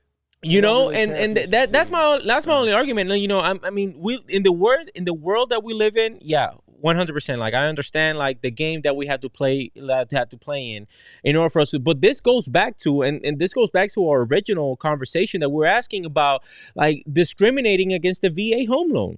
And the reason why a lot of people discriminate about the VA home loan is because of the conversation that we're having now. Absolutely. It's because people are not educated. And what's the very first thing that military service members do when they join the military? Get a Navy Federal Credit They Union open up a credit card, and then now they're getting 19% on that credit card. And the very second thing that they do is they open up a car. They open up 2 depreciating assets, or they open up 2 assets that are necessary, but don't set them up for success in order for them to develop generational wealth. And then now we have this veteran that's like, oh, bro, like I only have $5,000 in the bank. Out of that 5,000, I can only use 2,500. And then now I have to break it down to the listing agents, like, man, $2,500. That's all our EMD is. And then now the listing agent is questioning. He's like, why are you only needing $2,500? Like, first of all, because that's the amount of money that they need, and second of all, because that's all it takes. My client don't need a huge EMD or earnest money deposit in order for them to get into a property. And I'll land there. And I do have a question, guys. Put a fire emoji in the chat if you guys are enjoying the show. Guys, I'm going to tell you what, I don't know what's going on with California. It's cold as hell out here right now. I know, it's cold as hell. I'm going to tell y'all don't know it's cold as shit out here right now. Listen, I'm like, what in the hell is going on? And Bruno is trying to act like he's not cold, but he is from Miami. Yeah, he's from Miami, dog. He got his hands Born in all Brazil, in raised in his Miami. I said I'm born in Brazil, raised in Miami. So guys, listen to this. You know, the reason why we're bringing this information to you is because we want to tell you what we go through on a day-to-day basis to fight for these veterans. Guys, I'm going to tell you right now, it's not even raining out here. It's cold as shit out here right now. And I wish that we were in the fire pit right now. But we decided to do this out. Yeah, we should have done that. Down there. We decided to do it outside, and we wanted to, let our hair down, man, because we want to keep it real, man. Let this hair down. You know what I'm saying? Hey, you inherit a bald head when you join the Marine Corps. I'm letting you know right now. All right. So here's what I want to talk to you guys about, and this is going to be the next thing that we're going to say.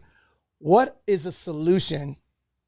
What are some of the solution and negotiation strategies that you feel that more people should know about? And I want to start with concessions and explain how concessions can benefit any buyer, but we're specifically focusing on veterans. But why are concessions important, and why don't agents ask for them? Because it's harder. Yeah.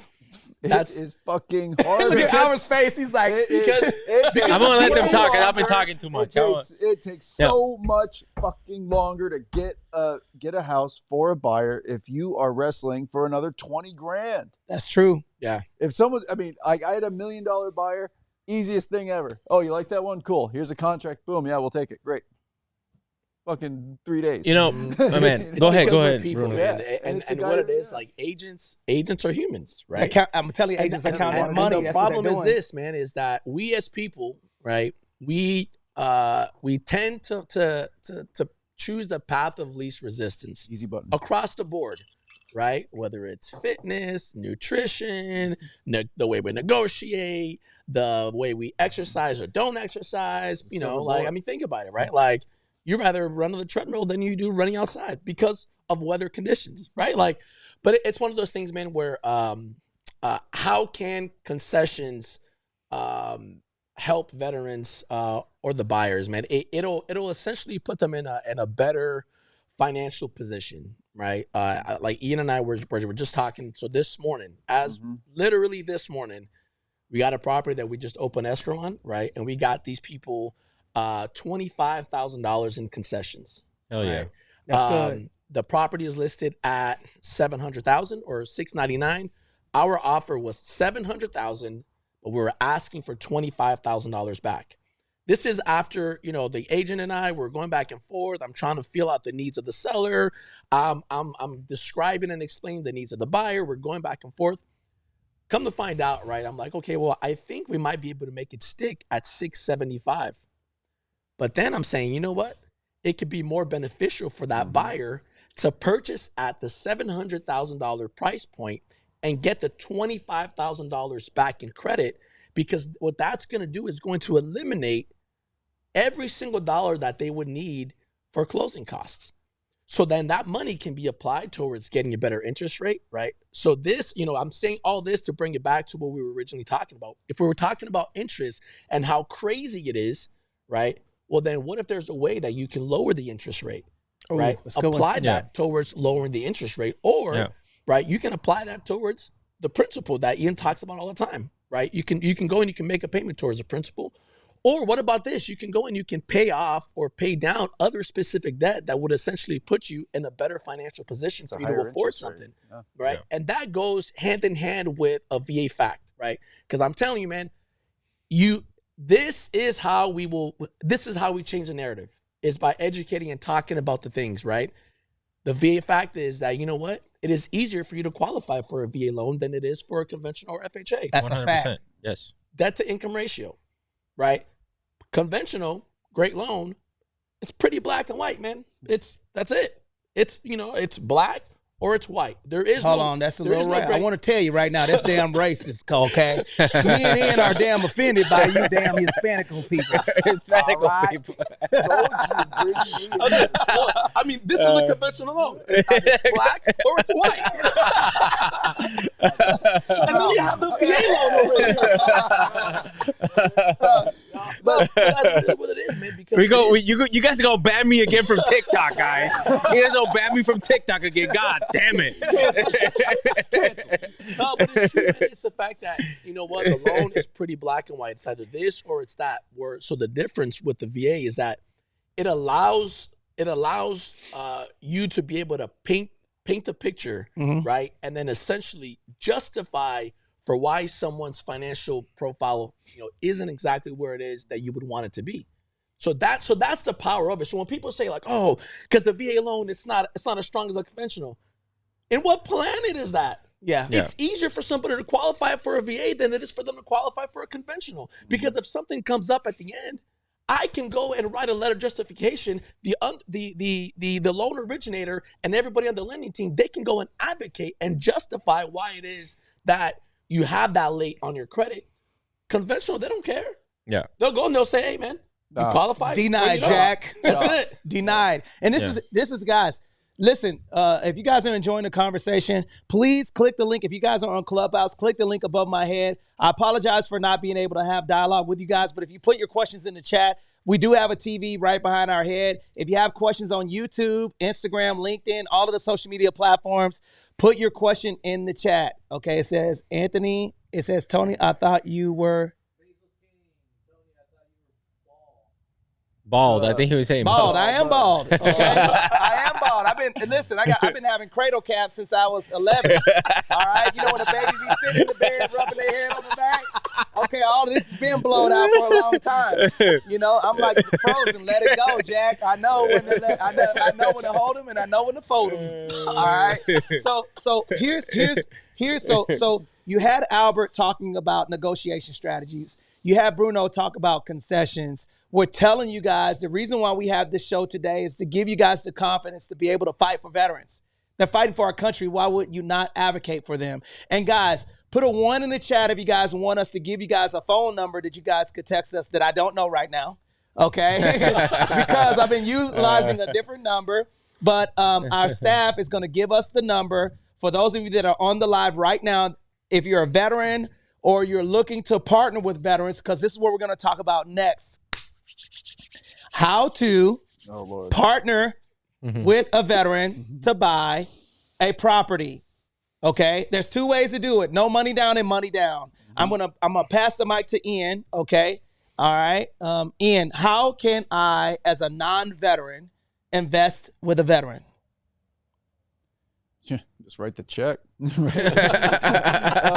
Okay, so it sounds easy. Okay, so investing with a veteran is no different than investing with any other person if you're trying to do some sort of joint venture, right? So, say I got an idea, but Tony's got the money. This is a traditional circumstance I'm talking about. They say, hey, Tony, this is the situation. He agrees with it, writes me the check. or deposits the money. We both go into a deal with equal ownership or an appropriate level of ownership. If there is a situation with a veteran, all right, so this is what happens here. It's really, really cool, but you get a chance to get into a property. And even though you have to still come in with money as the non-veteran, you get the perks of the VA loan, which has a ton of value in there. Hey, Bruno's going live simultaneously. Simul live. Simul live. Simul live. Don't we be doing, hey, you know what? The SITREP podcast be doing extra, dog. We drinking tasty beverages. We got TikTok on. Watch, we'll be doing live just for the fun of it, right? I know, for real. All right, anyway. Okay, so if you're a veteran and you want to invest with somebody, say you have an idea and it's just beyond your reach and you want to bring somebody in there and it's going to make it happen for you. So what you do, all right, so this is what's going to happen here. So I'm going to use the example of a $500,000 purchase price. Let's go $1 million just because it's round numbers. All right, so say it's $1 million. And what I can afford $1 million. So I'm going to bring in Moneybags Tony over here to help it all come together. So I will be able to go into it zero down to the point that I can afford, right? And then Tony, as for this example, a non-veteran, he will have to come in with 25% of the loan in order to make it all happen. So it sounds like, hey, that's a lot. That's a lot of money, 25%.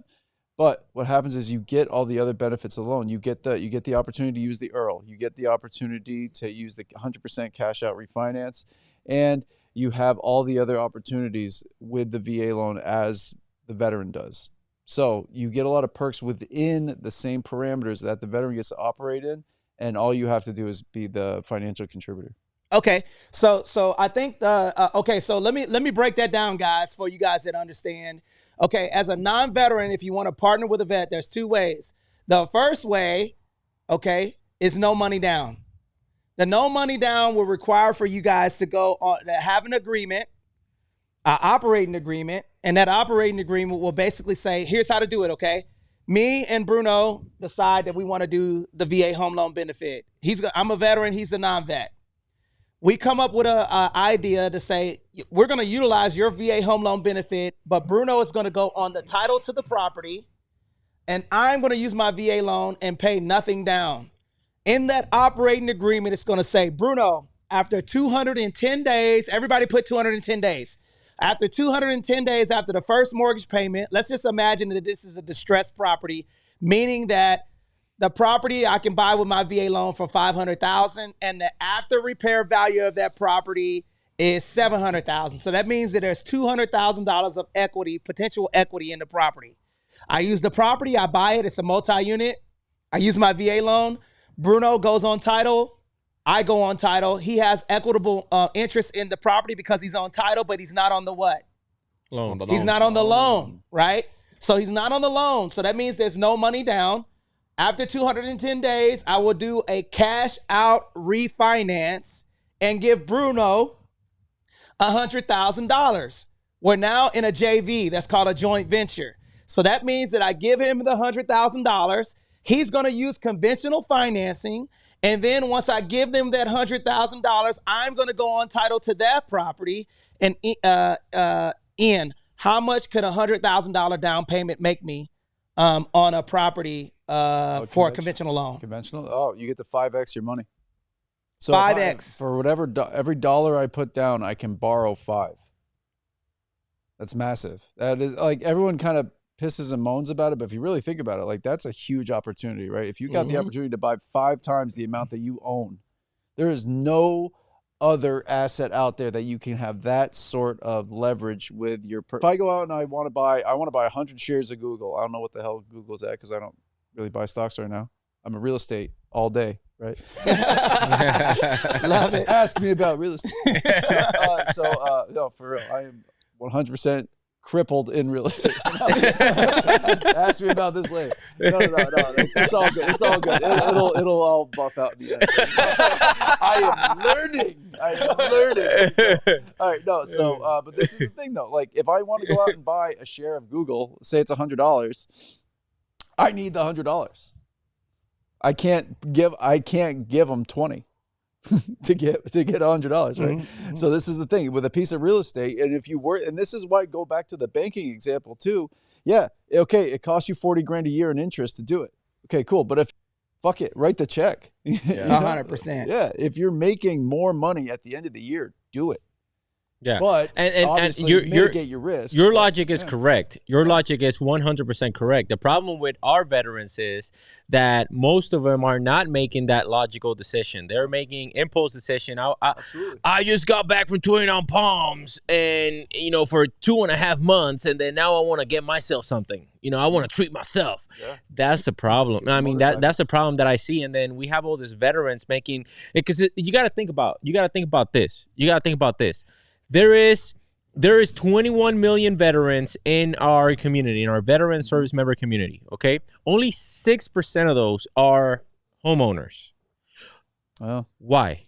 I refuse to believe that it's because 14% of our service member that have either served or are currently in the service are broke.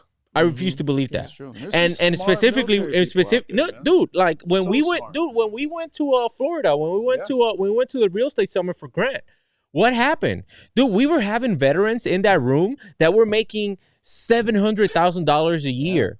And I asked them, I never used their VA home loan. I was like, what? I was like, are you serious? 50, 60 years old veteran. I met this one veteran. My God, he was. You see that scene in like Forrest Gump where he dives into the hole with a pistol and just getting right in there? Met a guy who did that. I was just like, what? And yeah, but the same deal. Like, here's these people that like really sacrificed for their opportunity to serve, and they had to write their own check when they had a chance to get more firepower to get into the house faster. Yeah, you know what the answer that I got from those veterans? Believe it or not, it's like, I just thought that the money would go to somebody that needed it more than me. That's crazy, man. That was literally, it was like, the VA don't give a shit. It's like, the VA don't give a shit. They're going to cut that money with you or without you. Yeah. You know what I'm saying? Like, just do it. You know what I'm saying? Like the bank, because they were thinking about like that like the VA was the one that was actually giving the money, yeah. Right, and I was like, no, it's the bank. And the bank will love nothing more than to take your money on a $2.5 million home in Silicon Valley. Mm-hmm. You know what I'm saying? Like don't do that. As a matter of fact, how much is your home worth right now? It was like, I have like a $1.5 million home. It's like, how would you like to live in a $4 million home with less money that it costs you to go into that $1.5 million home? And that's a good. That's a good. Talk about that. And that's a good point. That's a good point, guys. And guys, if you guys are enjoying the show, man, please click the link above our head on Clubhouse. Make sure you subscribe to our YouTube channel. Today, we're talking about discriminatory actions against VA loans and FHA. And we have a couple of questions that's on the chat. Can you bring that up so we can look at the questions that are on YouTube? Wow, we got a lot of man. Wow, we got a lot of people up there. Man, hey, if you're on my TikTok right now, make sure that you guys go to the SITREP podcast YouTube. So listen to this, guys. So yes, you can use the FHA loan again. Okay, but the fundamental difference between the FHA and VA loan is the loan amount is the biggest one. The VA loan has no maximum loan amount. The FHA has a cap on how much you can borrow. And FHA goes up to 4 dwelling units, and VA loan goes up to 5 dwelling units with 1 business unit attached. So that's the fundamental piece to the difference between the FHA loan and the VA home loan benefit. Okay. And this is after a couple of tasty beverages. That's how gangster we are up in here in the Winning Real Estate House, Jack. Y'all get to hear us, rocking out on Clubhouse, but now you get to see our faces. We actually have personalities because when we're on Clubhouse and YouTube, we're like, hello, my name is Anthony Glenn. I have my Anglo-Saxon voice on, right? Tony has never spoken like that on any platform, on any day of the week, ever. But guys, we appreciate you guys pulling up, and man, we got a lot of look at all of that. We got a lot of. Can you go to the top? What is that right there? Oh man, that's YouTube. That's YouTube. Okay, we got a lot of feedback. Can you go to any of the questions? So guys, listen, we appreciate you guys pulling up. Listen to me.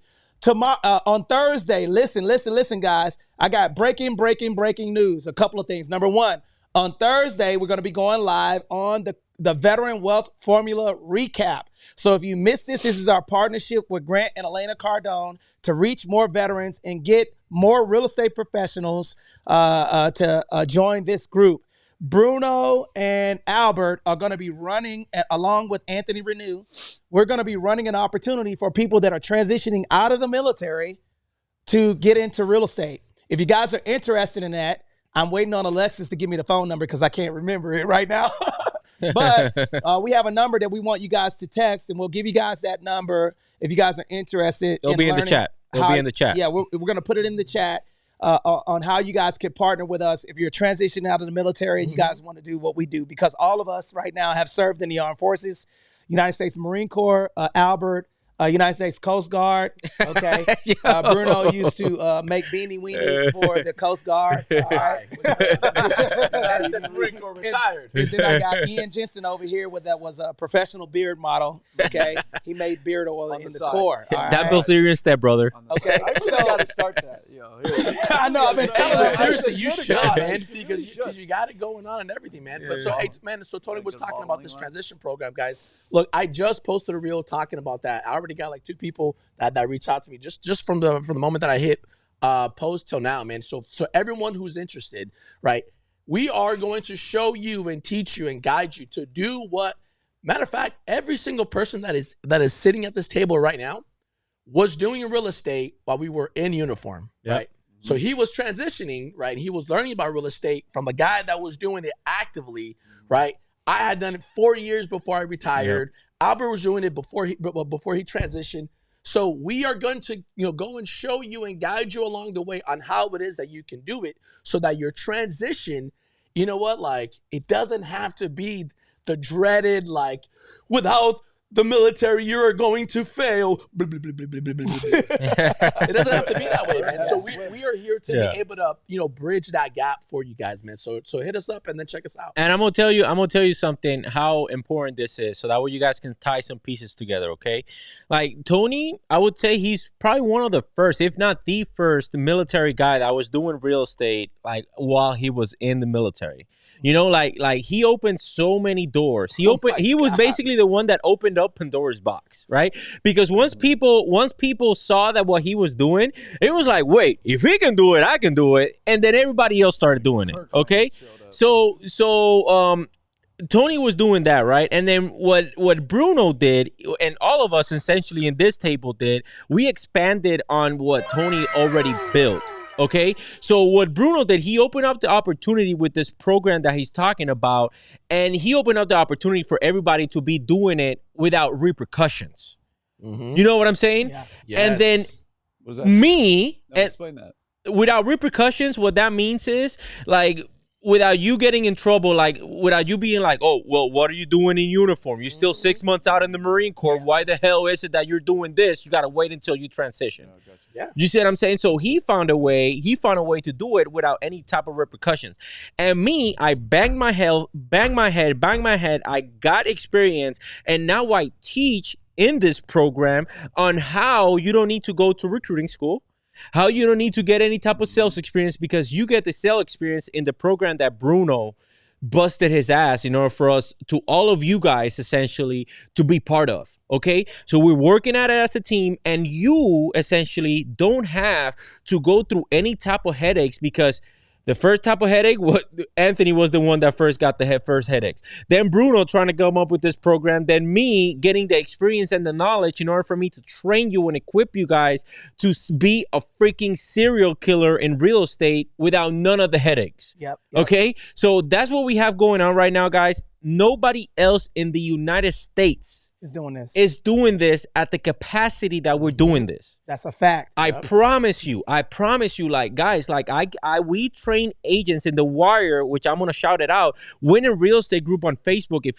you're a real estate agent and you're not part of that Facebook group, you're missing out on around 3 to 10 referrals a day. That's a fact. Going out. Okay, guys, like, you're missing out if you're not part of that group. So we've built out, and we have agents reaching out to us from all across the United States. We have Nava, Nava the Beast. I don't know if you guys know who Nava is. Yeah, we have Nava. Texas, right? Yeah, he's in Texas. Yeah. Nava the Beast, he's doing that in Texas. And there's small pockets of military agents killing it in each individual sectors. Why can't we do it together? But we are not. There hasn't been anybody that has bridged Dude, I all of love us that. to working together. And this is what we're starting. We're not there yet. Nava, this is like the 4th shout out that I give you on all this, on all the videos.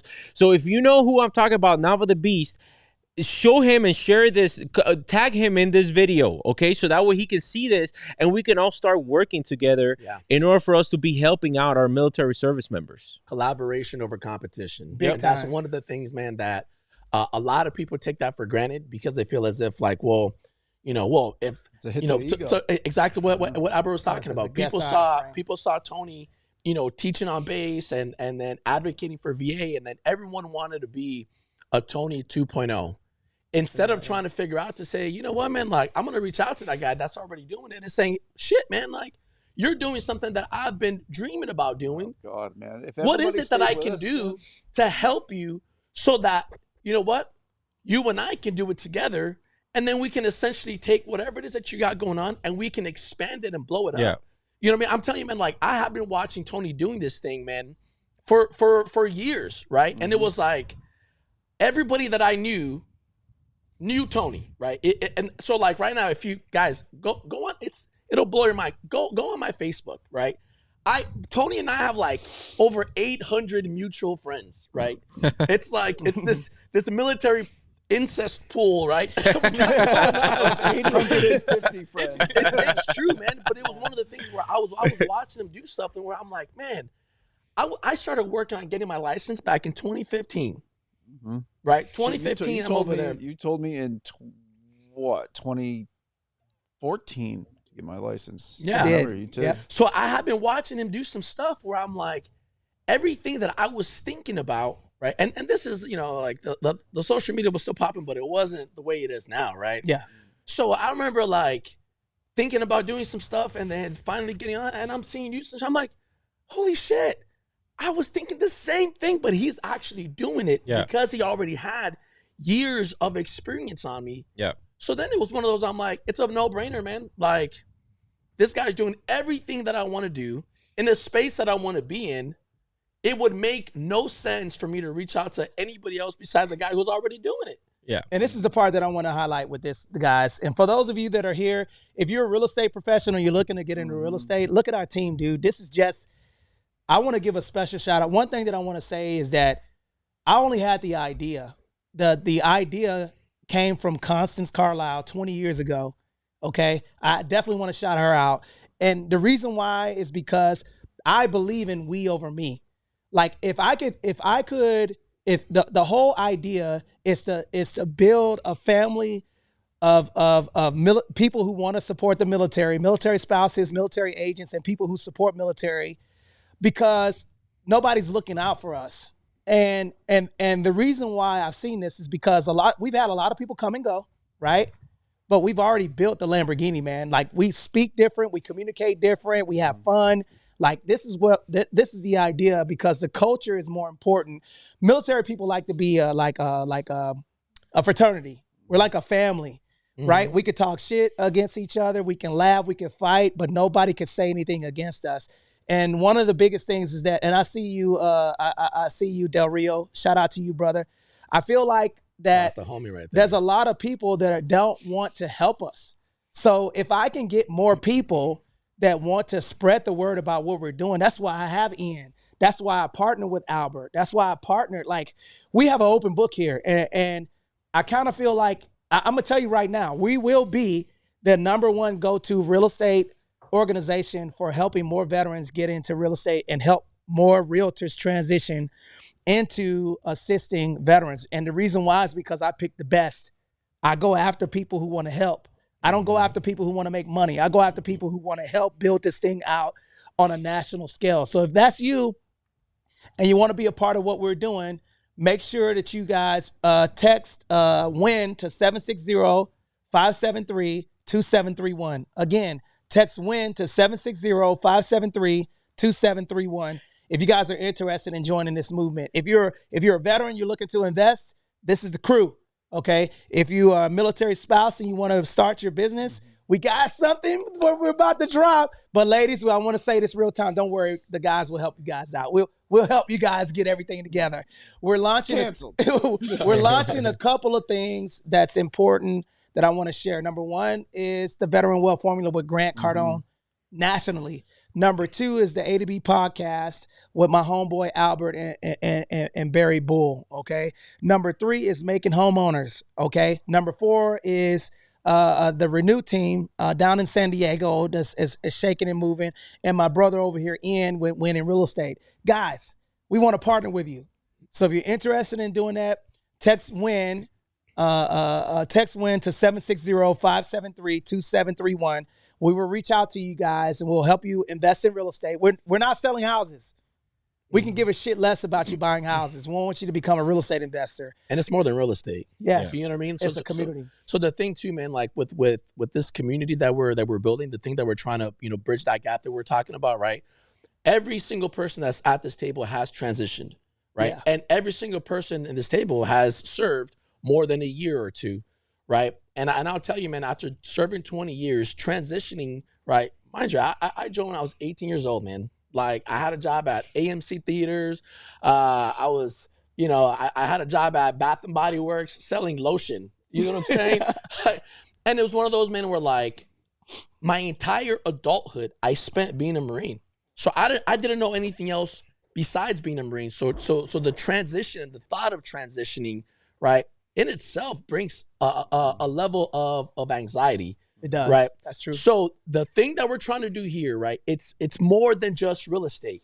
And I'll tell you from my experience, it was significantly easier for me to transition financially because I already had the real estate stuff going on, right? I already had, the money flowing from the investments that I had previously made, right? I already had an idea of where I was going, career-wise and what trajectory I was already heading in. But more importantly, man, I left the military and I transitioned, and I didn't fall into the depression that so many of us fall into Because you had the brotherhood. because we no longer have that connection.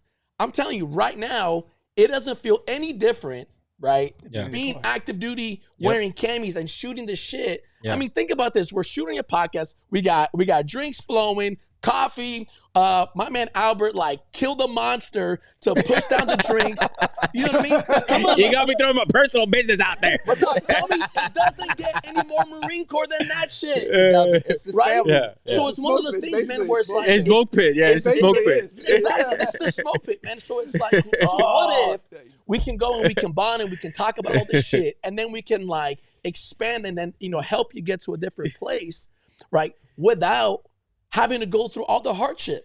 Yeah. Can you imagine that shit, right? Yeah. So so the goal is to not only help you expand and help set a different trajectory for your finances, but what if we can go and we can, by doing this program and this initiative, if we can make it from 22 a day to 20 a day? What about that? That's a fact, bro. I'm gonna tell you this, because I've already encountered this. Okay, all of you guys that are watching us, there's nothing that we have special that makes us, right? There's nothing special about us besides the fact that we have the cojones in order for us to say we're gonna do it and follow through with us doing it. So I am 100% positive that if you guys were to start something similar to what we're doing on our own, you guys would probably doing it, because you guys would probably think the same thing that I thought before I joined Anthony. It's like, man, if this guy's doing it, I can do it. I can do it, right? But why do that when you can partner up with us and put gasoline on the fire? That's a fact. Yep. Yeah, because at the end of the day, more is more. You're gonna do it because we've already gone through all the bumps. We've already gone through all the no's in order for us to open doors for all those people that are coming in after us. Yeah. You see what I'm saying? So don't think that just because, oh man, I don't want to reach out to Albert or Bruno or Ian or Anthony because they're already doing this and I already had a similar idea. Well, no freaking shit. That's why we did it. Because we know that there is a market out there for like-minded individuals, and we want to tap into that market. Okay? So we are actively looking for the right people. That's okay. Over the most people. We're looking for the right people to join us. So don't feel like, oh man, I gotta start my own thing, because and I recently literally just had a meeting with a guy in the office, like, dude, we're already doing it. Like, I'm sorry, but we're actually kind of your competition. But we're like 10 steps ahead. Well, not even 10, so probably like 100 steps ahead of you. Oh, and by the way, 50 times cheaper what the program that you're offering. I remember that. You know what I'm saying? And one thing I like about Albert is he keeps it real, dog. Like he don't hold no punches. And I remember that meeting. God, look, why try to build a Lamborghini when we already blueprint? It doesn't make sense. So guys, you have an opportunity to partner with us. Listen, if you're a real estate investor, if you're a realtor, if you're a military spouse, you're a veteran and you're looking to get into this market, or you support military people, we already have the blueprint. And I'll break it down transparently because it's going to take you years to get to where we're at. Look, we have the nonprofit, okay, 501c3, Veteran Homeowners Club. Look it up. We got Winning Real Estate, coaching and mentoring for agents already, okay, referral based. We already have the Facebook group. We already have a partnership with Grant and Elena Cardone to take us on a national level. All of this stuff is already built. Pacific Homefront Property Management. Yeah, we got. Hey, yo, listen, A to B podcast. Listen, over here, we don't care about if you're bringing something to the table. You're adding to what we've already built, right? So listen to me, guys.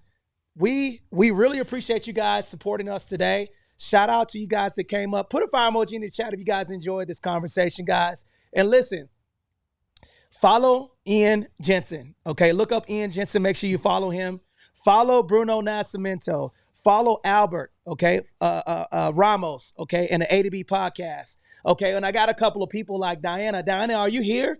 Can you tell the people what you went through? Because you've been through the VA Loan Masterclass, and you've also been through the Veteran Wealth Formula. Okay, can you unmute your mic and tell the people on stage what you thought about the program?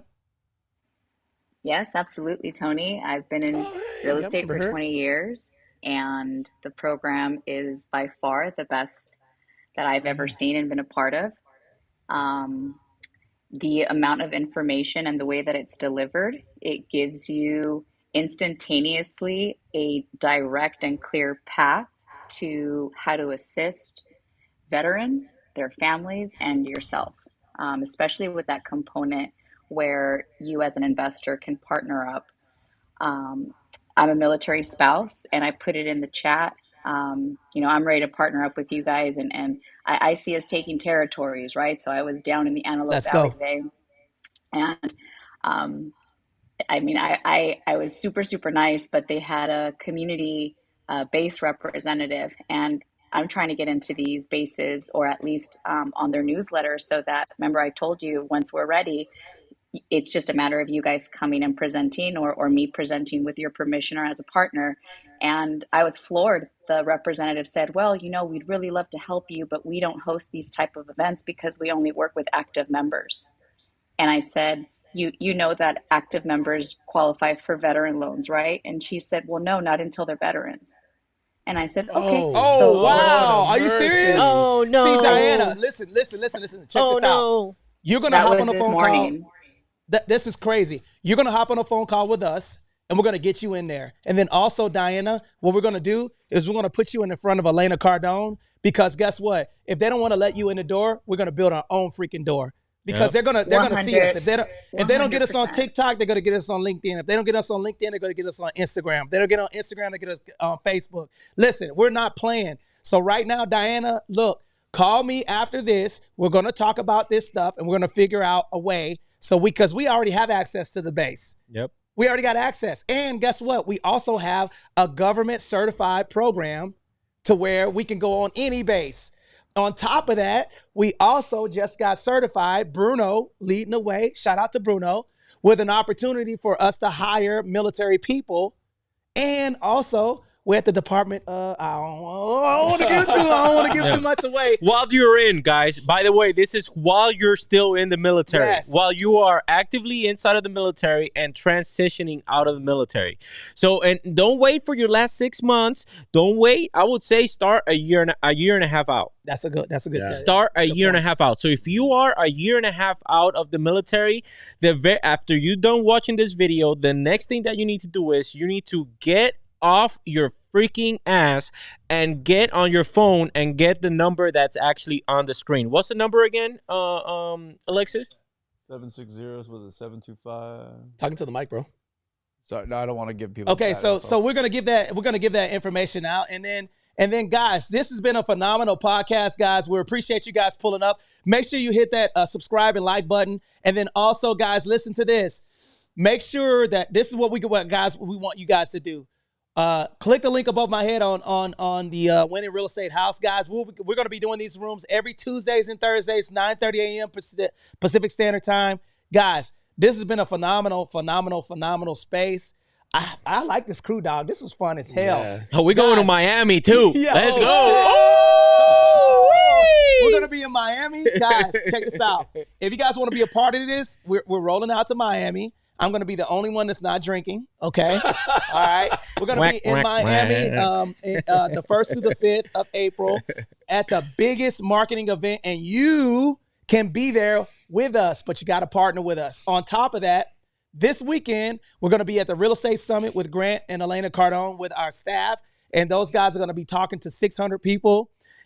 Guys, you guys could be a part of this. And we're launching a military spouse initiative.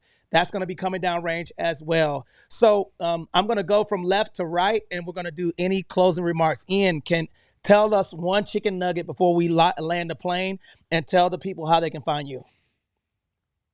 Okay, so everybody, long story short, we talk about a million different strategies, but always find the profit in what you're looking for.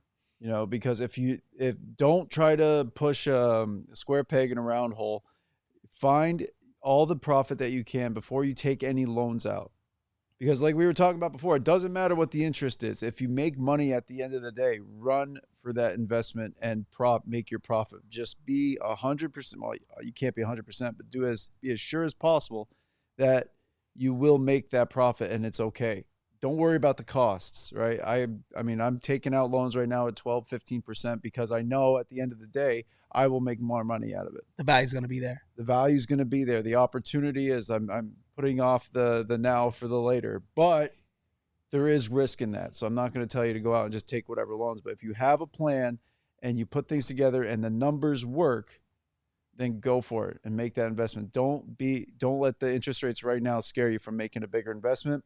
My name's Ian Jensen. You can find me at Ian_Realtor or Ian_Jensen_Realtor on Instagram, and on Facebook, first name, last name, IANJENSEN. Number is 802-309-3872. Let's go. And shout out to you, Ian. And awesome live the other day about talking how to some strategies on multi-units. Make sure you guys click on the YouTube channel. Ian went step-by-step on some of the strategies to invest in multi-units and underwriting, and that is on our YouTube channel. Bruno. Yeah, man. So look, what I want to do is I want to leave one more fun fact about the VA, right? So a lot of objections that we hear is we're talking about how the risk and stuff like that is riskier to go with the VA. The math doesn't math on that. So check this out. A lender is going to lend you money, right? Typically, they want to see 20% of equity in a property because it's less risk, right? Mm-hmm. So by you putting 20% down, okay, the lender is protected because in the event that, the deal goes belly up and you're not paying, then they can go after the collateral, right? And there is 20% insurance in that. Now, tell me this, if the VA is a government-backed loan and they back up to 25% of the property, how does 20% insurance trump 25%? Mm-hmm. That's a good way to look at it. That's secured and guaranteed by the government. So the math doesn't math. VA home loans are significantly better than conventional FHA or anything else that's out there, right? Hey, I said it. It is better. And if you think that it's not, then you're just uneducated on the process, and it's okay. But that's why we're here, to be able to bridge that gap. So all I need you guys to do is reach out to us, tap into us through all the channels. You guys can find me at Instagram. I'm at Making Homeowners. Same thing on Facebook and also on TikTok. So I need some help, man. I'm trying to get to the level that these guys are at. I can't even go live on my TikTok because I don't have enough followers. So TikTok thinks I'm not even worthy to show my face, man. So give me a follow on there, man. And then stay tuned because all this information right here, man, this is just the beginning of it. Indeed, indeed. And my brother, Albert. Guys, so first of all, I appreciate you guys bringing me in today. Super thankful for that.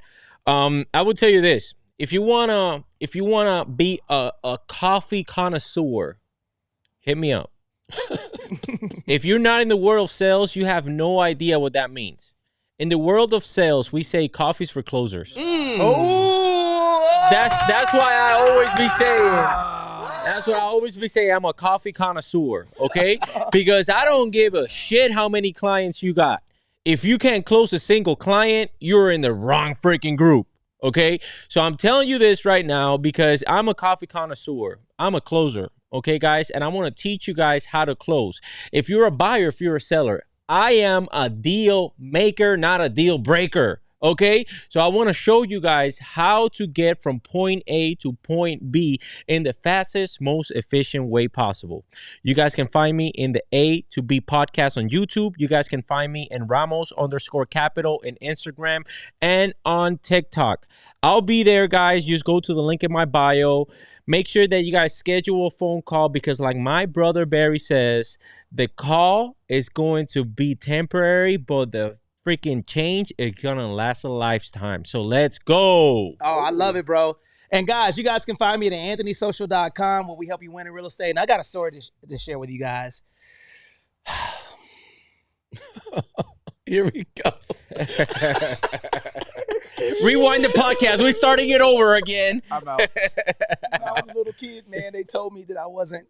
They said, they didn't know if I was gonna make it, man. They said, is it a boy? They said no. They said, is it a girl? They said no. They said, it's a winner, baby. And we're going to help you win in real estate. Hey, you can find me at anthonysocial.com where we help you win in real estate or Google Anthony.com. This has been a phenomenal podcast. Make sure you follow all of the people that are on the show. Guys, I'm going to tell you right now, if you're not joining us, you're going to regret it. I'm going to tell you, listen to me. Anything that God puts in front of us, that we follow his process, is going to happen. And I'm looking you in your eye right now. This is the beginning of something great. And if you want to be a part of it and you're about putting people over the profit and you're making sure that you're taking care of people and loving people, especially veterans, and you want to be a part of this process, okay, it's easy to sit at the table when there's food on it, but it's very, very difficult for you to sit at the table when you got to build it. So we're looking for people who want to build and serve. If that's you, make sure you text the number and make sure you hit any of these people up and we'll put you in the game, okay? We love you guys. Outstanding room. Let's go, man. Go win. Woo, man. We're still live on my TikTok.